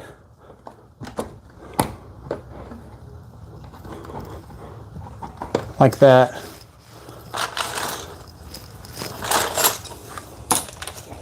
Now the bolt's going to face this way.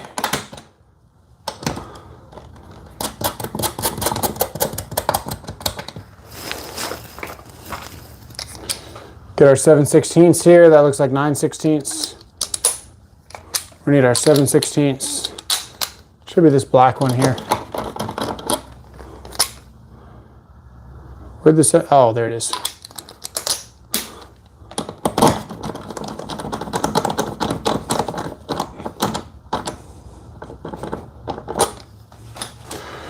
I forgot to put my conduit back up.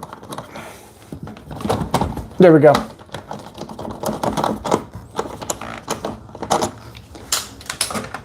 Straighten our wire back out. Oh, we made it all messy.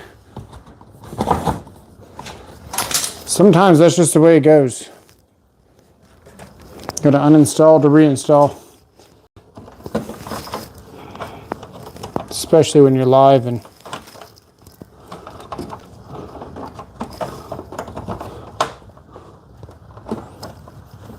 yeah.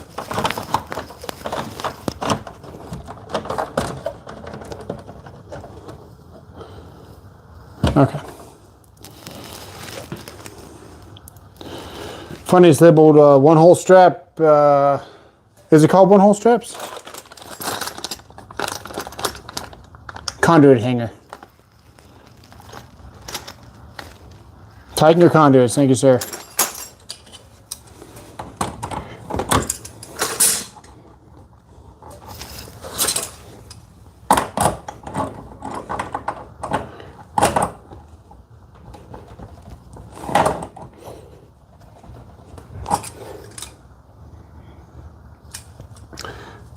And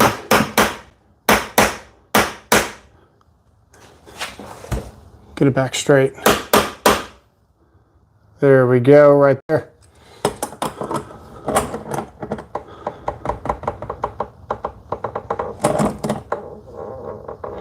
It's spinning on me.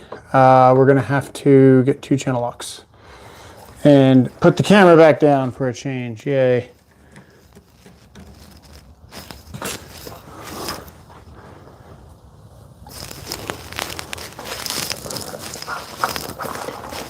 We had 2 channel locks.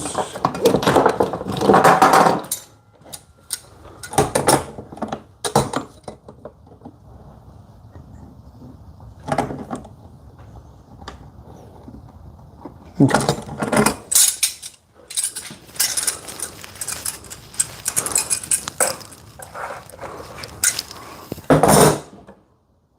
Let's grab it. Okay. We should vacuum that panel out. Just a little bit. Let me, haha! Got the ultimate homeowner set for $70. $70, you can get all these tools, not the pouch. The pouch is a good option though, so if you're looking for a pouch, it's like 40 bucks. They also make a variant at Lowe's of this. Yeah, mineral lac straps. These are actually pretty decent, man. These are the newer gen commercial electrics, and they are good for a homeowner. The diagonals are actually not bad.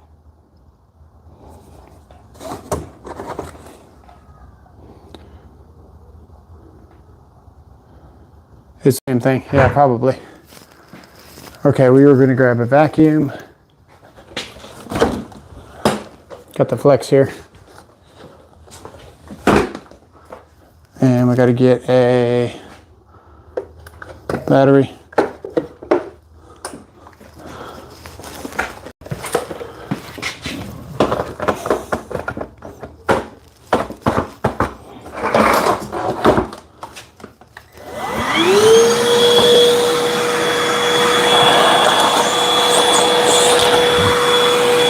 What is that?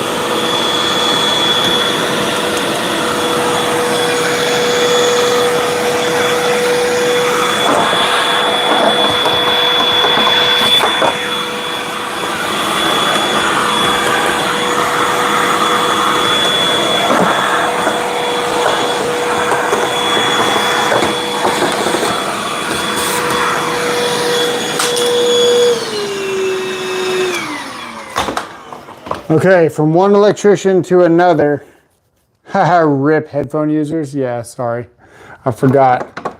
Don't tell anybody I know how to vacuum. What tool does Dollar Store Rock Bare Essentials? Don't do it. You're not a real electrician. Yeah, don't tell anybody. This never happened. I'm fighting this hanger here.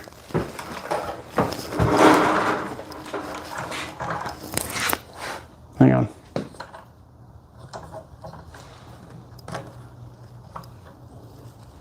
Oh my goodness. Put you back on this tripod. Let's angle it down. Right there maybe. That'll work. Get my screws out. Let's not forget our infrared camera this time. Oh, I dropped the screw. Actually, we lost the screw.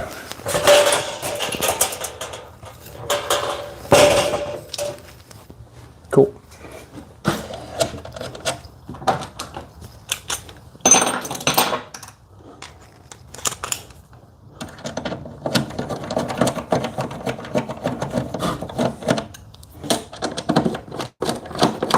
Probably gonna make sure this main is tight while I'm in here.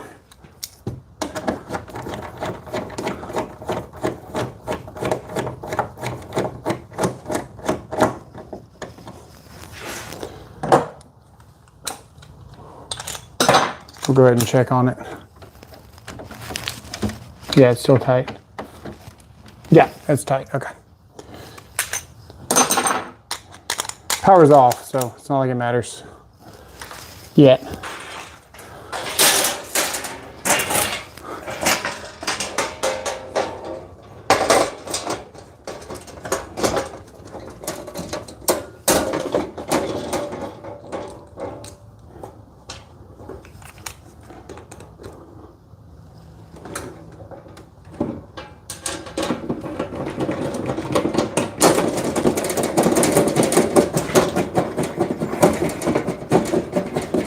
I can't tell if that's grabbing or not.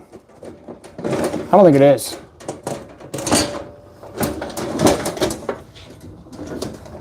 No, it didn't grab.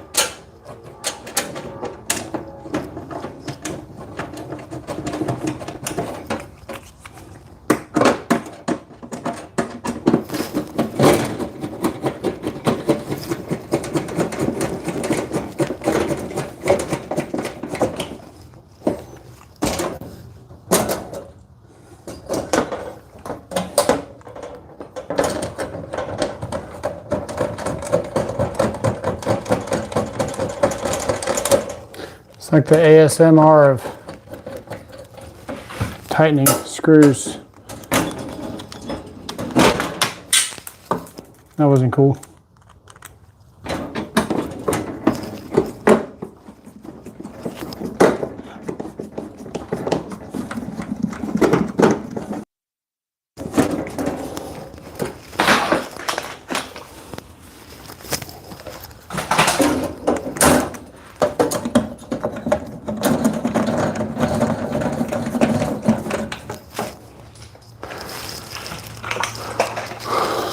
Okay, so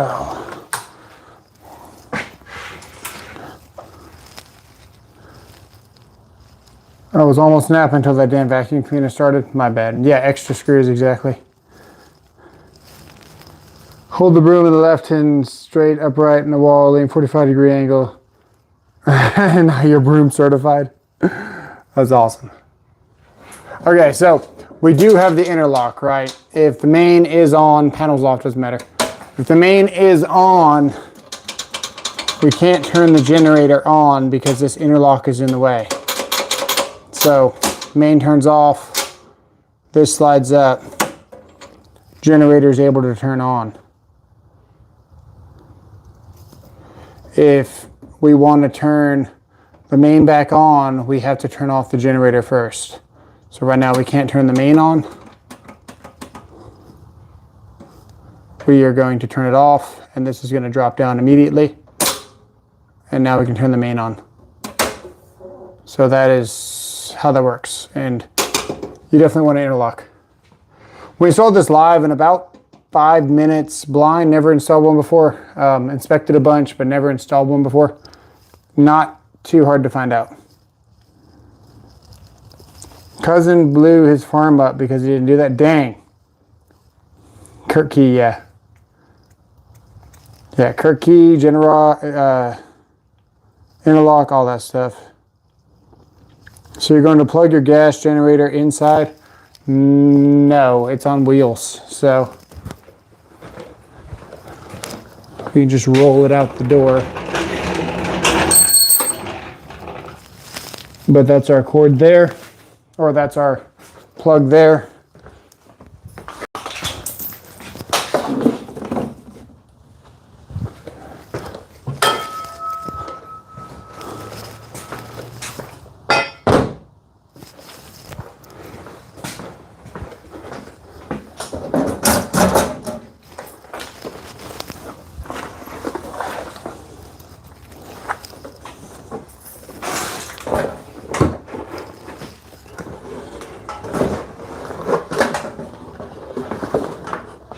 One of these days, I'm going to contour this handle to where it's actually freaking usable. Bend some pipe. What do you want to see? You want to bend some pipe? We can bend some pipe. The night is young. For that reason, we're going to leave the recip saw out.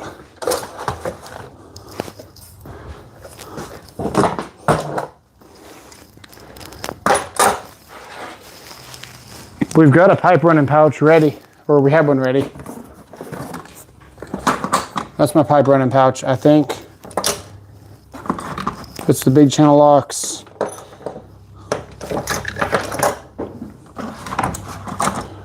Those are useful for all thread. Tape measure.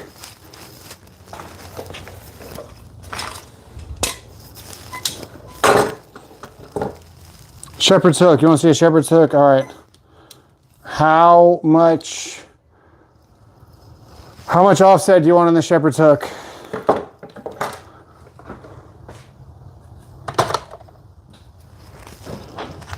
You want to just go enough to go? What do you want to do? I think it'd be cool. Let's come off of this. Let's come off of this leg here. We'll shepherd's hook it around, and we'll come into a 4 square box right here with a connector. That might be cool. So which brakes are connected to this panel, and how did I move them? Okay. What we did, don't laugh at my panel. My panel is old, okay? This is what we did. we've got this wire that feeds this panel. So this wire is not even hooked up yet, okay? Wire is not hooked up. That's why we can throw this main. Because the wire, there's no way to energize the panel, right? Yeah. So,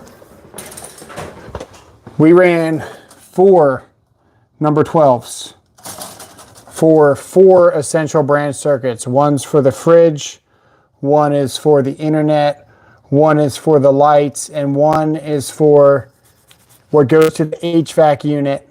That way, the fan can run and the heater can run. Because if you have gas, you won't magnetize the screwdriver for us. I got a better trick than that for you guys. Basically, we're taking just some essential circuits using this Romex here eventually. And we're going to extend them here and then power them remotely with a generator. I think he doesn't know a thing. Please show us. It's a thing. You want magnetized screwdriver for us? Talking about banging it on a level and magnetizing it, because I've got a better trick than just doing that, and it is the Milwaukee magnet thing that works really well. But right now we're going to bend a shepherd's hook because it was requested. We got to do one more thing because we're not quite done yet. We're going to grab this cord here. Nope. Yeah, there we go.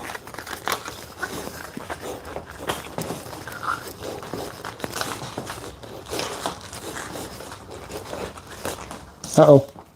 There we go.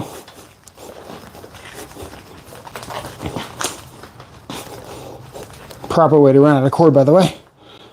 Easier to do it with you know, 2 hands, of course. We're just going to do it with 1.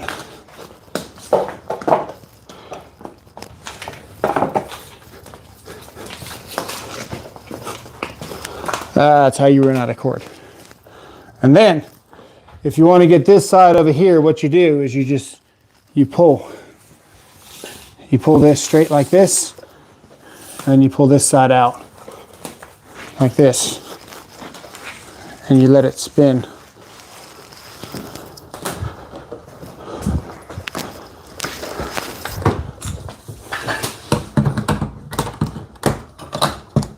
So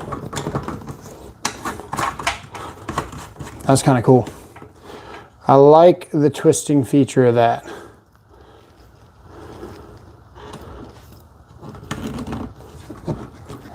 That's kind of nice. Honestly, that's kind of nice. I'm a fan of that. Then we go over here.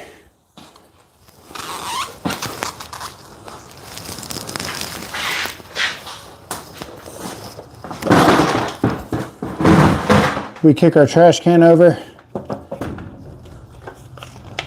And I guess it goes like that, yeah. And does it twist?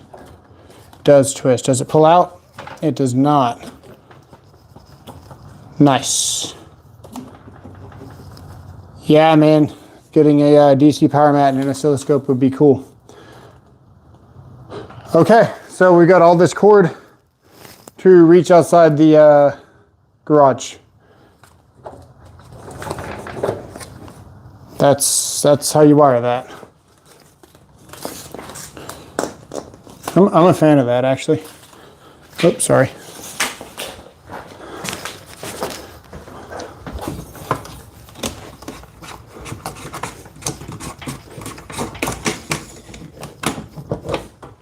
That is pretty cool.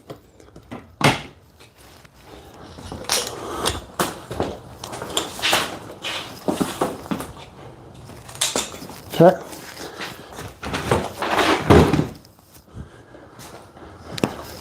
Might need to pick up 1 or 2 things. How do you tie those Romex at the main panel? I just jump into regular branch circuits. So what I would basically do is we would take these wires that are on the breakers themselves and connect them to these wires. that go to that sub panel. And then we would feed the sub panel using this wire to a 60 amp sub feed breaker. So we take a 60 amp breaker, put it into this panel, or feed it with this panel.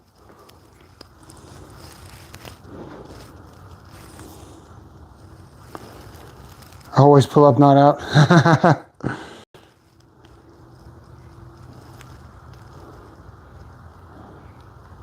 Let's see here. Twist lock, nice, yeah. Let's see here.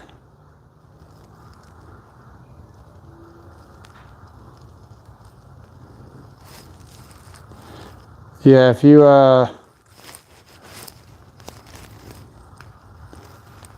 won't magnetize the screwdriver for us, we might. Let's see. Engineering run, but they're UL listed and all that. Better quality than production. Actually, I'll send you a couple if you're interested.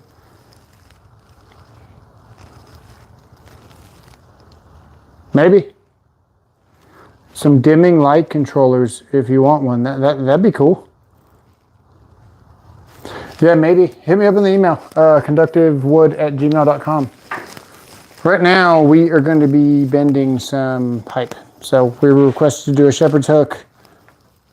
Let's do that. I'm probably just going to bend it on this table, actually. So I got to get this table just a little bit cleaner.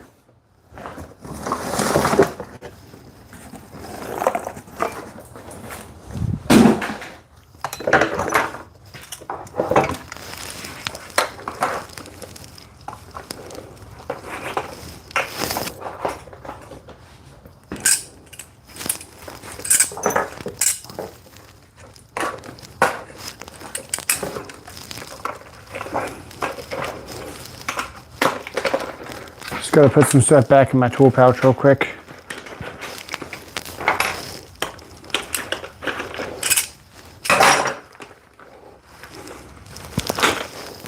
This is the current setup right now. Got to switch this out. This one's digital, so it's kind of cool because it has a little percentage readout. But it's an NCV. Oh, now it's not a reliable NCV. I personally don't like NCVs with that reservoir tip up there. It just seems like an easy thing to break. This one's pretty robust, but I'm not a fan of the flukes. Anything that has it, I just don't like it. We got our insulated multi up here. One of my favorites. We got extra bits here. We got our beater with our conduit reamer. We got our twin grips.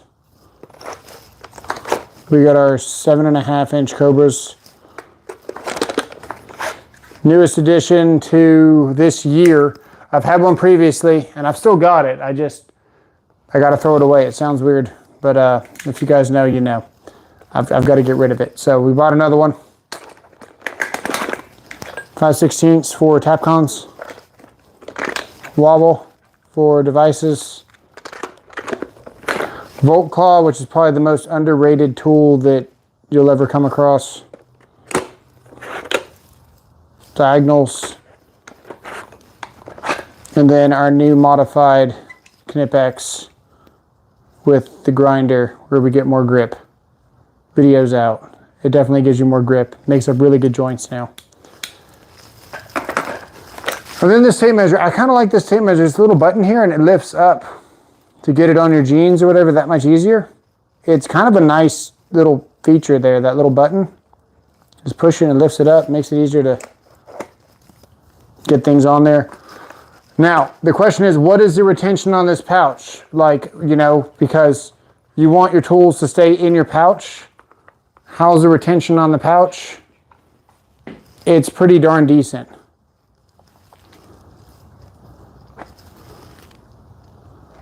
So, hard to beat the pouch, even though it's $100.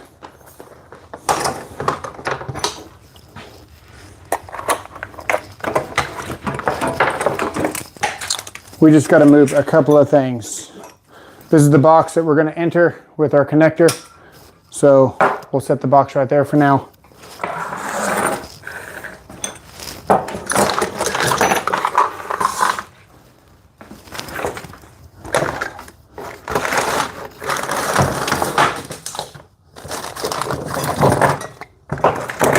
Yeah, we do that whole thing without even clines, so we might be switching to the Conduit full time here pretty soon. We will see.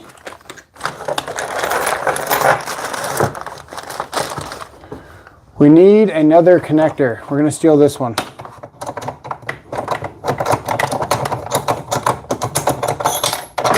Okay.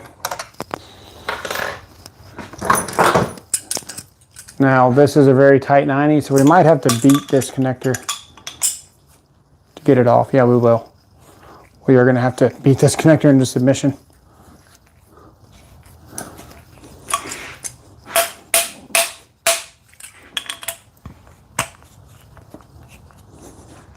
I don't want to hit it too hard because it'll go flying and then I'll lose it.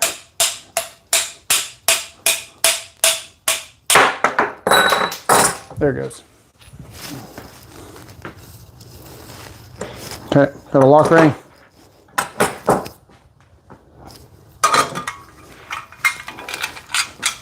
Put a lock ring in here.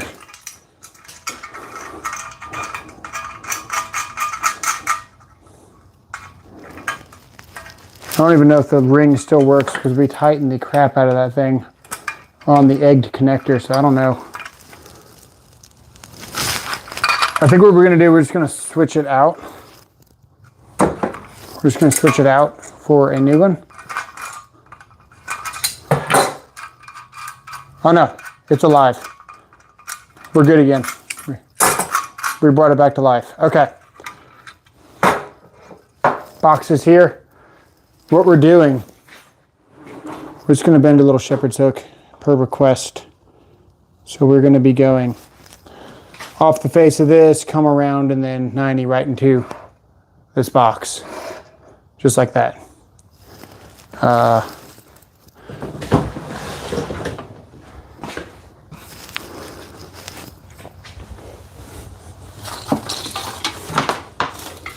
Still got a lot of stuff kind of everywhere.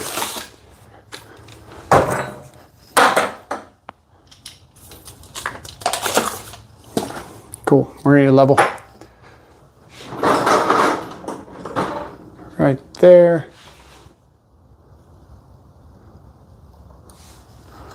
Not the only one who casually clicks through channels on TV sees an S pair of jugs and sauce immediately.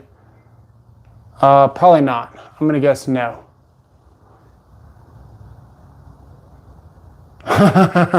And why? Yeah.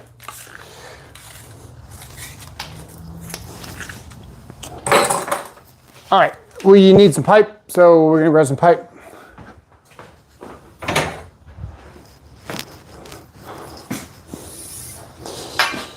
We can do this the fast way or the slow way. I think we're gonna do it the fast way just for fun, and then we'll do it the slow way and show you guys how to measure it. So we'll go fast and then we'll show you how to do it.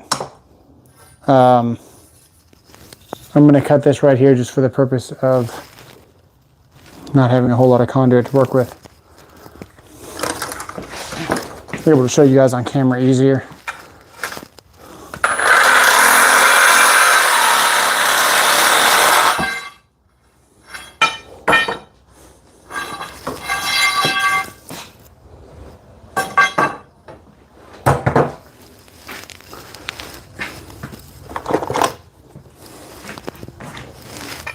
I'm gonna ream it.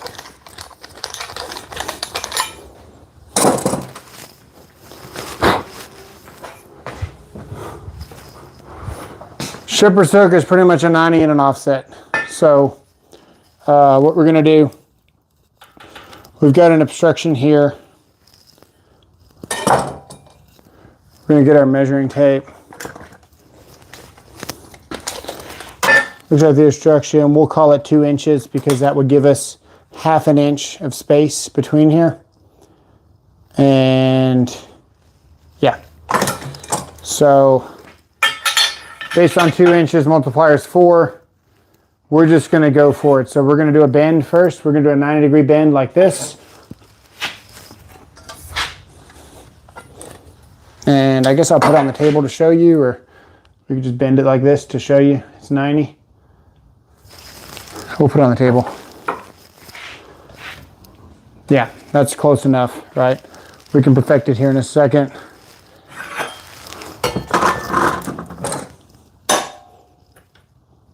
We actually need a little bit more bend on it, I think. Yeah, just a little bit more bend. Table's not level, so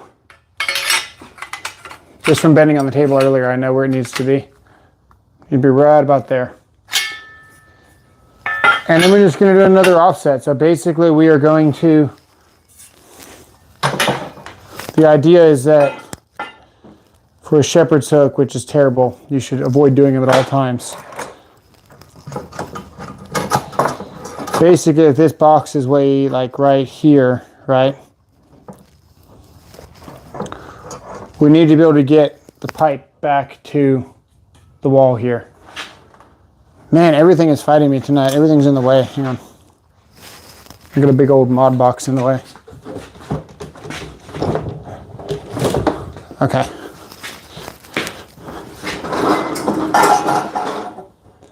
Okay, so for strapping reasons, we need to don't do it. Okay. Man, this thing is really fighting me. Hang on.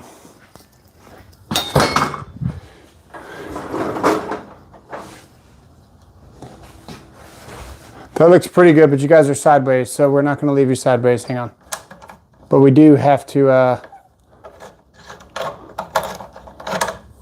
move some stuff around. There we go. Okay.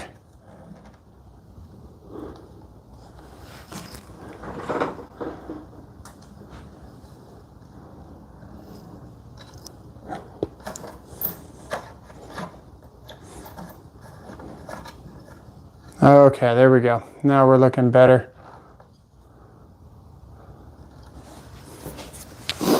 The idea of a shepherd's hook is to be able to get maybe a strap here, and then we also need to get back to the wall here, okay? So we need to do an offset to get back to the wall. Basically, we're looking at about 4 inches. And ideally you want to put a level on this and put a level on that and figure out what your true offset is. So I guess we'll do that. Let me make sure we're in the freaking pipe over here. Right. They're more like 3 3/4 is what we're at.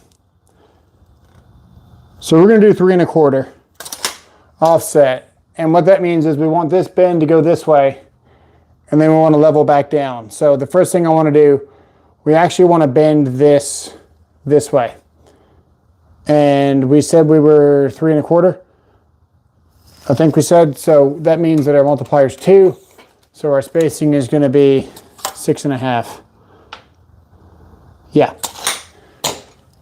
So we're going to bend this down and we're going to do a 6 1/2 inch spacing on our pipe. We'll just pick a spot here. Get our tape, measure 6 1/2. Right there. This is where it does help to roll your pipe around because you don't want it to be dog-legged. And we're going to bend this straight down. So if we're looking at this, we know we want this pipe to go this way. So we're going to do that first.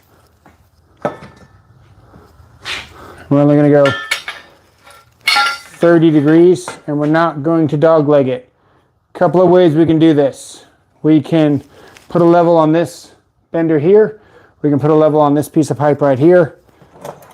We can line them both up.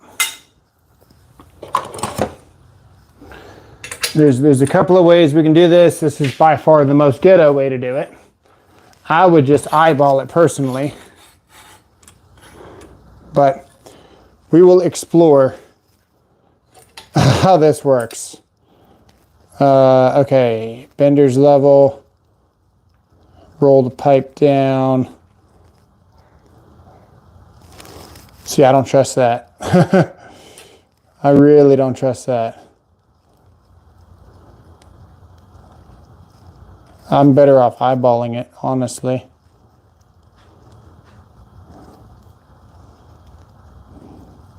Yeah, we'll go right there. I'm gonna eyeball it as well. We'll see. Actually, you know what? That looks okay. We're just gonna go for it. Let's go 30. We're just gonna push it straight down like this to the 30, like that. I'm gonna spin this around. And we wanna line it up just like we did the other one. We're gonna go back down 30, like that. There's our shepherd's hook, just like this. Now it should go in this box, and it should land back on the wall there. Let's see.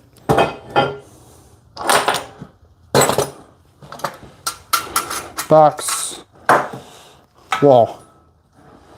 So if we were to get a 1/2 inch strap, because we measured for 1/2 inch, we could show you that, I suppose. Let's do that. Let's get a mini. Let's get a mini strap. We can always put a little bit more bend in it too. Yeah, so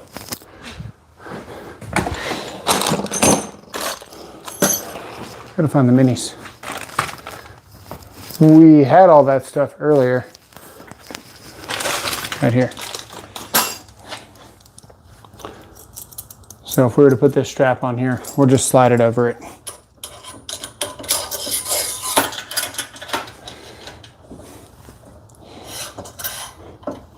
You can see we can bend just a little bit more.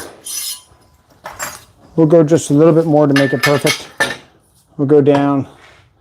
You have what you call spring back. So sometimes your pipe just springs a little bit back, and you need to put that much more bend into it.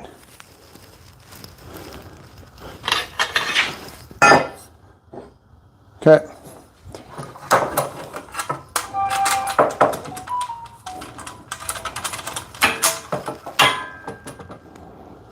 There we go. And then by the time that we put that right there, we'll just set that right there. And then I'm going to get my phone and hold it for you so you guys can see.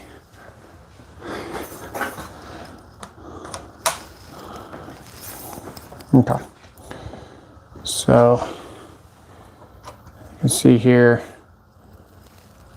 we got the strap on it. It's floating, but it's ready to fall, 1/2 inch. And then if we come up here, we got our box.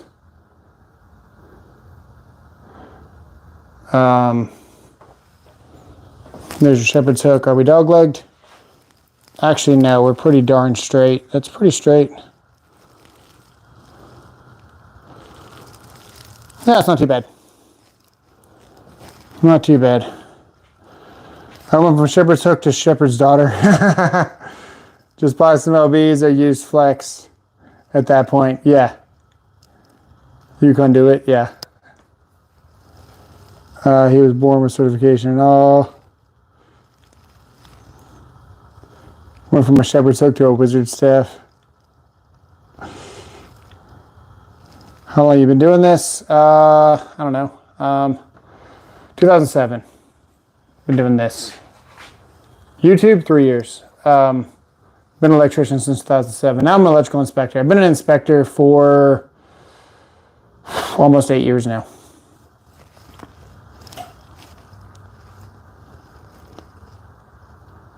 Damn, it came out shitty. It was ZG. Needs a box offset? Yeah. We could put a box offset in it. Maybe we have enough. You don't do a shepherd's hook into a box offset. Like, you can't have more than 360-degree bend. So right now we have a 90, and then we got a 30, and we got a 30. So that's 60 there, and then that's 90. You do any more bends in this thing, and you're already going to exceed real world eyeball that shit. Yeah, exactly.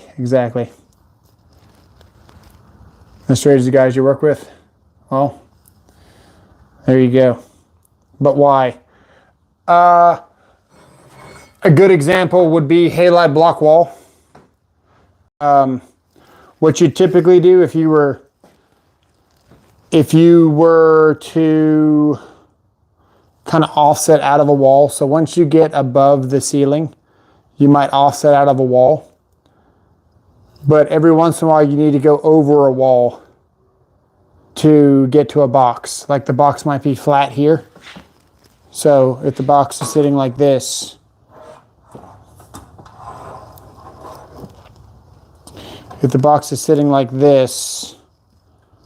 basically, the only way to get into this box is to put a shepherd's hook there. That way you can catch your strap there. You can catch a strap there if you need to, and then you can get to your box. So it just depends. I got the Klein drill. That's the, yeah. Looks good from your house, yeah. Make it a curly pigtail. Make it a curly pigtail. You want to do like a whole freaking roller coaster into the pipe?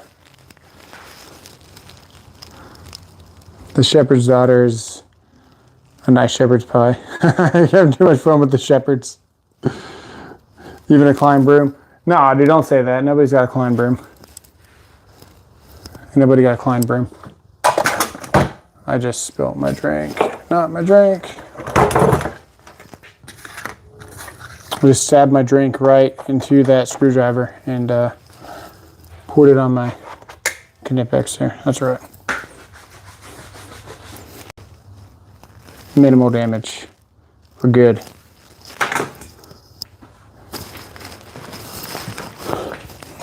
All right, what's next? What bend are we doing now?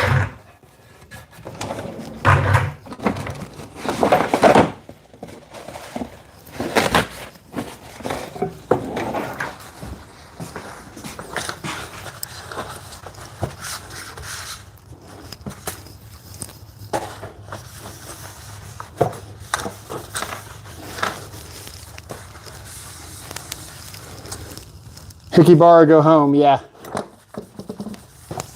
I used to have one of those. Had to throw it away. Seems like that's like the theme here. I used to have this, but I had to throw it away.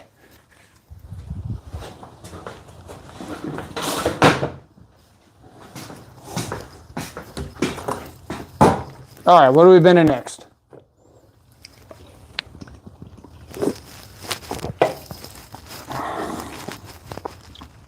Someone can't roll cords. Yeah, I'm one-handed, man. So I go parallel 4-point saddle with 90s on either end. Each 4-point saddle. Parallel 4-point saddles with 90s on either end of each 4-point saddle. That sounds fun. Let's do that. Let's see if we can do it. Hang on, I gotta flip this camera around. There we go. We're gonna speed run it. If we're gonna speed run it, I wanna put a pouch on.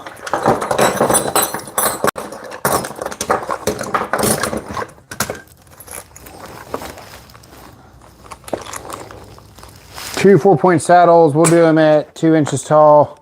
We'll go 3 inches. And then we'll put 90s on either side. And then connect them together and make a racetrack. Sounds good. I like it. Let's do it.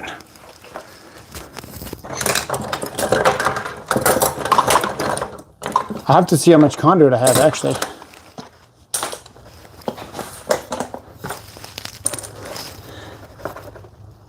Okay, need a pencil. Got a pencil. Good. Let me find some conduit first. Oh, no way. Yo. Oh no, I got one. I got one piece of conduit maybe. I've got one piece. I don't know how long it is.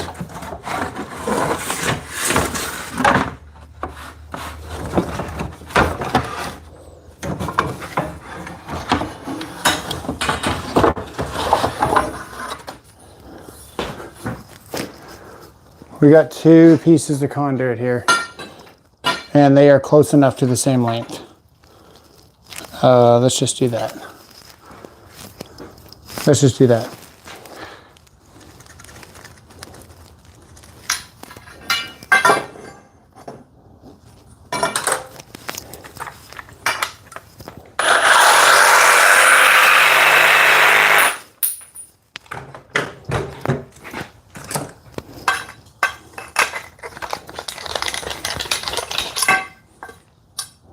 That's already reamed. Somebody cut that thing terrible. That's not too bad. That's pretty bad there. All right, let's do... Basically, we're gonna just have to start somewhere. So we'll just start here. And I'm actually gonna mark them where we started there. And then we're gonna start the offset. Then we're gonna have a flat. Then we're gonna do another offset. And then we're gonna have a 90. So as long as we mark them all in the same spot, we should have 2 parallel marks here. We're gonna go for 3 inches, so we're gonna mark it at 6 for a multiplier of 2. Is that enough? Yeah, we'll just do that. I don't want to run out of conduit because that 90 is gonna consume 5 inches itself. Then we're gonna go for how long our obstruction is. So this is our offset here, basically. Now we're gonna go for our obstruction, which is, I almost messed that up. Which is, we'll just call it 6 inches as well, just for fun. We'll call it 6 inches. So that's actually not gonna have a multiplier. That's gonna be a true 6 inches here. So we're gonna mark it here. I'm eyeballing it, but I can see where it's at. It's right here.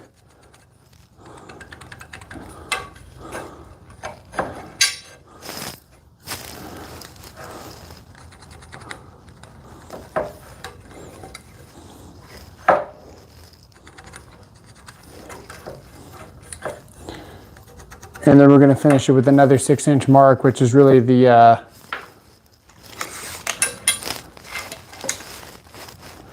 3-inch offset finishing right here.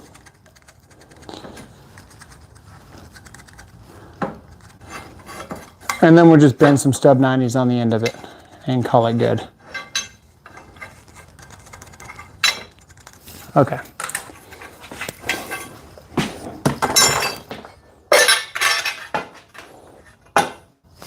Hopefully we got it all marked properly, because that's the most important thing. Okay, so we got a 30 there.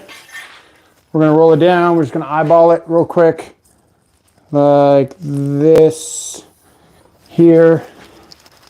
30, that's close enough. Then we're gonna bend it straight down again to finish our saddle. Make sure it's straight. Take our time right here. Then we're gonna spin it back around like this. And then for the finale, we are gonna wait to put, the 90 on it. That's what we got right there though, so far. Let's do it again. Right here we got 30. I bent that too much. I felt it go way too much. That's okay. We'll have to fix it later. We're gonna rush. Here's 30 here. And we're gonna go straight down for our obstruction. 30 there. Bend it around. I can see this one's kind of barking at me right now as I bend it, actually. 30 there. Okay.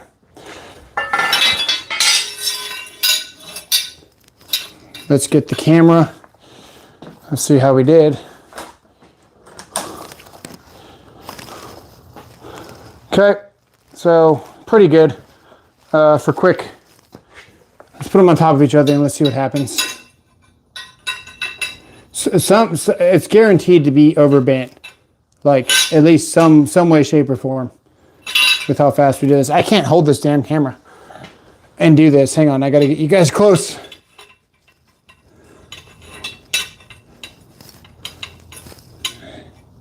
There. Okay. Uniform bend. Little bit different right there. You would never notice it though unless I pointed it out. And then you can see where we're just slightly over or under bent on one of them, but it's pretty close.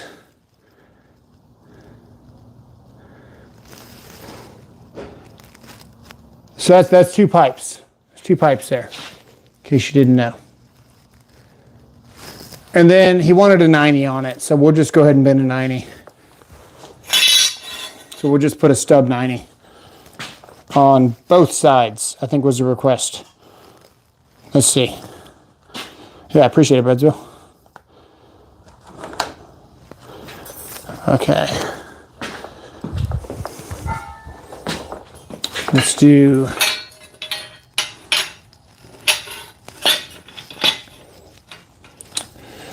We'll do one here. I hope I don't mess this up because I have a feeling we can't actually put a bend on this side because it's going to be too short. We can try it though. I'm not scared. We're going to try it. It's going to be really close to kinking it though. Oh, we did it. Nice.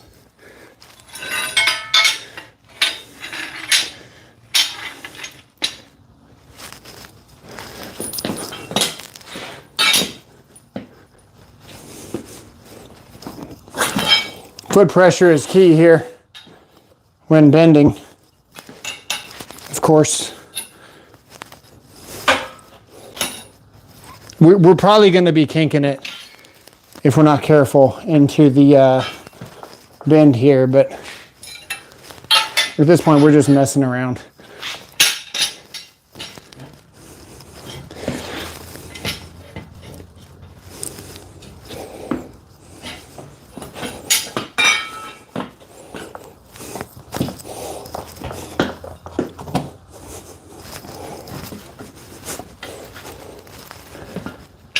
That looks close enough. Let's do one more. One more right here. Speed running this stuff.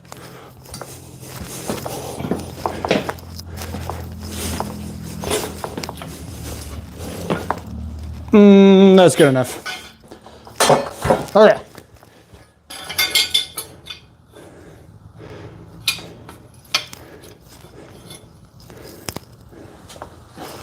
Let's see how we did.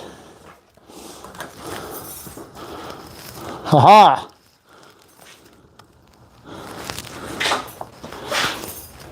And we can't look too close because they're not straight. But this is why you have this flare out right here on your bender. We can just do this. And what we're going to have to do probably is actually stomp on this to get the leverage that we want. That's better. Yeah.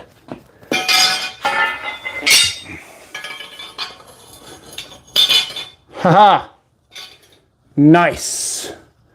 Damn.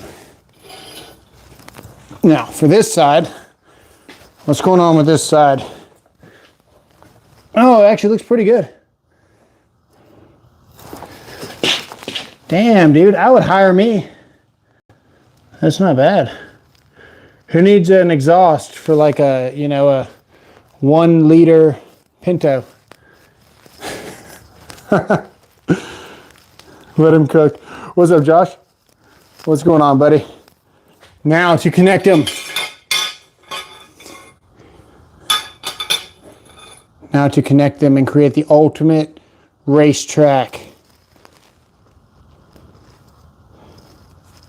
For my generator, yeah.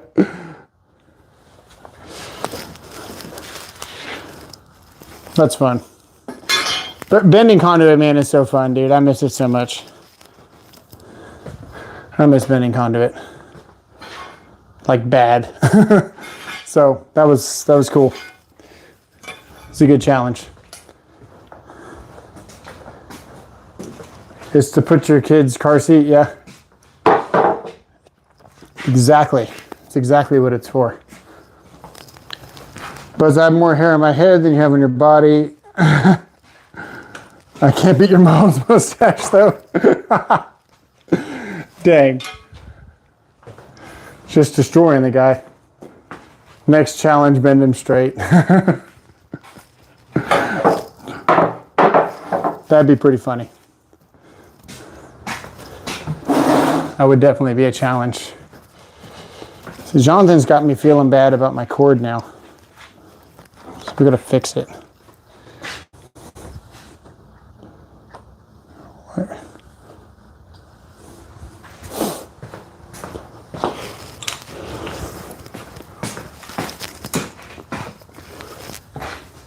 We're gonna reverse wrap it. Reverse wrapping is by far one of the better ways to really wrap anything, because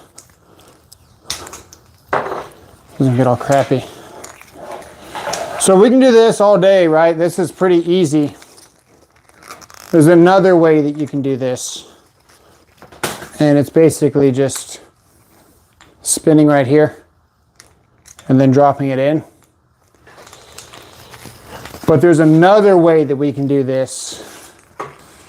And see how we're just letting it spin around? See how it's got the twist in there? We're gonna spin it one more time. No more twist. And then there you go. But there's another way we can do this.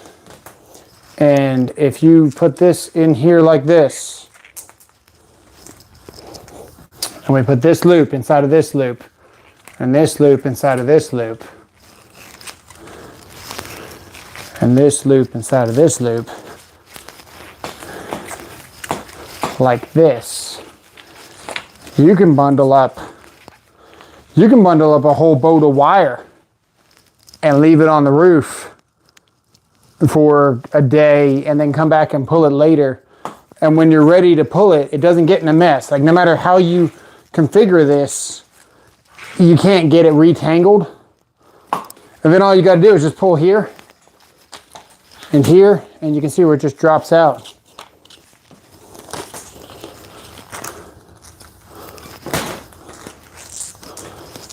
So whenever I'm pulling a whole bunch of boats and stuff, you know, a couple of 100 feet, I would just do that, what they call like a parachute trick. You can see where this is actually flexing out. It's because I didn't spin it enough times. Watch. Watch times when we spin it the correct amount of time. See how it drops back in there? What you're basically doing is you're turning your hand like that. See where my hand is facing down, but then it faces back around as you coil it.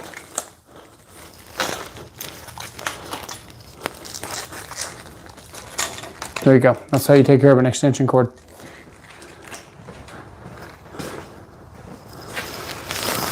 I'm not going to leave it there. I'm going to leave it here for now.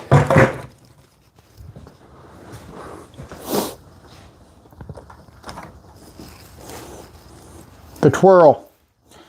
Absolutely. That's a rat nest, yeah. Just roll it up normally, like on my shoulder? No way. The twirl for the cords, absolutely. Made me bend them straight till I saw him recording me. I got a joke. Over under, yes sir. What's up, Derby man? What type of engineer am I? I am not an engineer. I'm an electrical inspector, but also an electrician.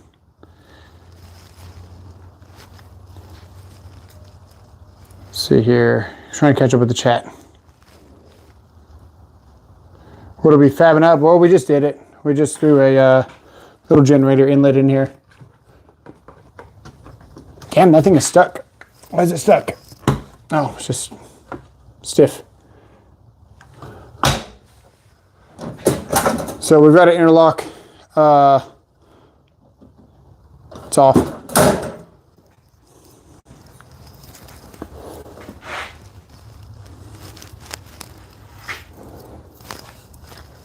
Okay, well, there you go. We got the shepherd's hook. We did the back-to-back 90 with the parallel saddles, 4-point saddle. It's a decent man cave there. Yeah, it's not bad, man. I can't complain. This is just one backdrop that I've got. We built this thing live. This thing's kind of cool. I'm going to add another one, I think, so I can slide out my chop saw. And then we purposely made these not level. That way the weight of the saw, when it sits, everything sits nice and level.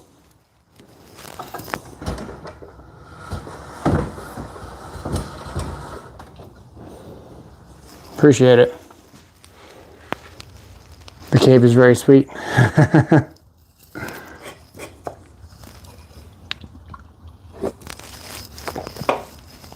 So now that we're breaking Milwaukee's, I still haven't sent it in. I don't know if I will. I'm really bad about sending tools in, man. I usually just go buy the next thing. Here's the deal. I don't even trust it. If I sent it in, I'm just going to get the same piece of crap back.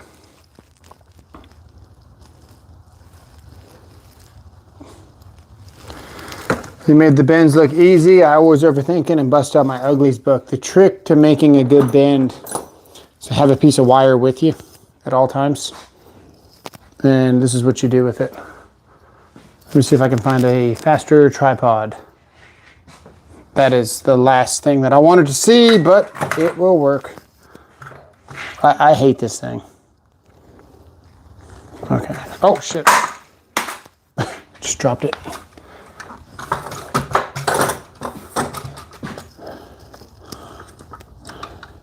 Come on. There we go. Okay. So, if we want to get this bend here, right? That's what we're trying to do. Got a box up here. We know we're going to need some kind of shepherd's hook, right? Just take one piece at a time. We know we're going to need a 90, so we're going to bend a 90, right? We know we're going to have to get back to the wall first before we level back out. So we know we're going to have an aggressive bend to go back towards the wall because that's the profile that we're going for. So therefore, if you think about how a bender goes, you know that this 90 is going to be facing down in order to put bend on that. So even though it looks upside down for now and weird, once we do another bend, it levels back out. And then you've got the bend that you needed. So you just got to think about where your pipe is going and not overthink which way am I flipping it and all that stuff. Just think about the basic profile shape of what you're trying to achieve. We know we're going to have a 90. We know we need to bend it back to the wall first. If we bend it down here, we have no more bend to bend back down. So if you bend it up here, now you're going further away. Just keep a little piece of wire with you. You know you're going for this shape, bend it back straight. Pretty simple until you can visualize it. Just keep a piece of wire. You know you want to kick it, so we got a 90. And right now the 90 is below this table. We want to get it up. We know that we're going to pull the bender up towards us. The bender gets pulled up like this. So now we know that that light is really bright. That's better. Yeah. Now we know that we want the conduit, the 90, to be facing to our right before we start bending it. So it's going to be flat on the floor like this. And we know we want it to be facing this direction because if we face it this way and we bend up, when we go to level the pipe back out, it's going to be under instead of over. So, you know, you want to kick it up. If we want to come back up, we know we want this bend to come up first. So this bend needs to come up first. That way we can level back out.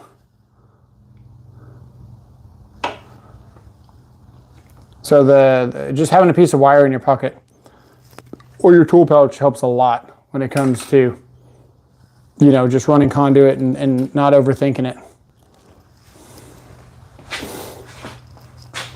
You'll take you my old broken drills. I used to not be able to slow down my metabolism, but now I'm getting older. It slows down if I do not eat. Interesting. I'm turning cold-blooded. Thanks for the pro tip. Awesome experience and time. Thanks. Thanks, man. Magic wire. Yeah. Definitely one of the better tips out there for planting bins. Yeah. Yeah, that's by far probably the best thing you can tell an apprentice. Just get some wire and figure it out, you know. It's only right to see them struggle and have like a bone pile, you know, at the end of the day. That's how you learn. Sent me an email. Okay. Cool. I will check that out. All right. I think that's all we got. So we got the generator inlet, bent some pipe, had a good time. Appreciate you guys watching. Thanks for all the support. Thanks for all the super chats. You guys are awesome. And we will see you guys on the next one. Thanks.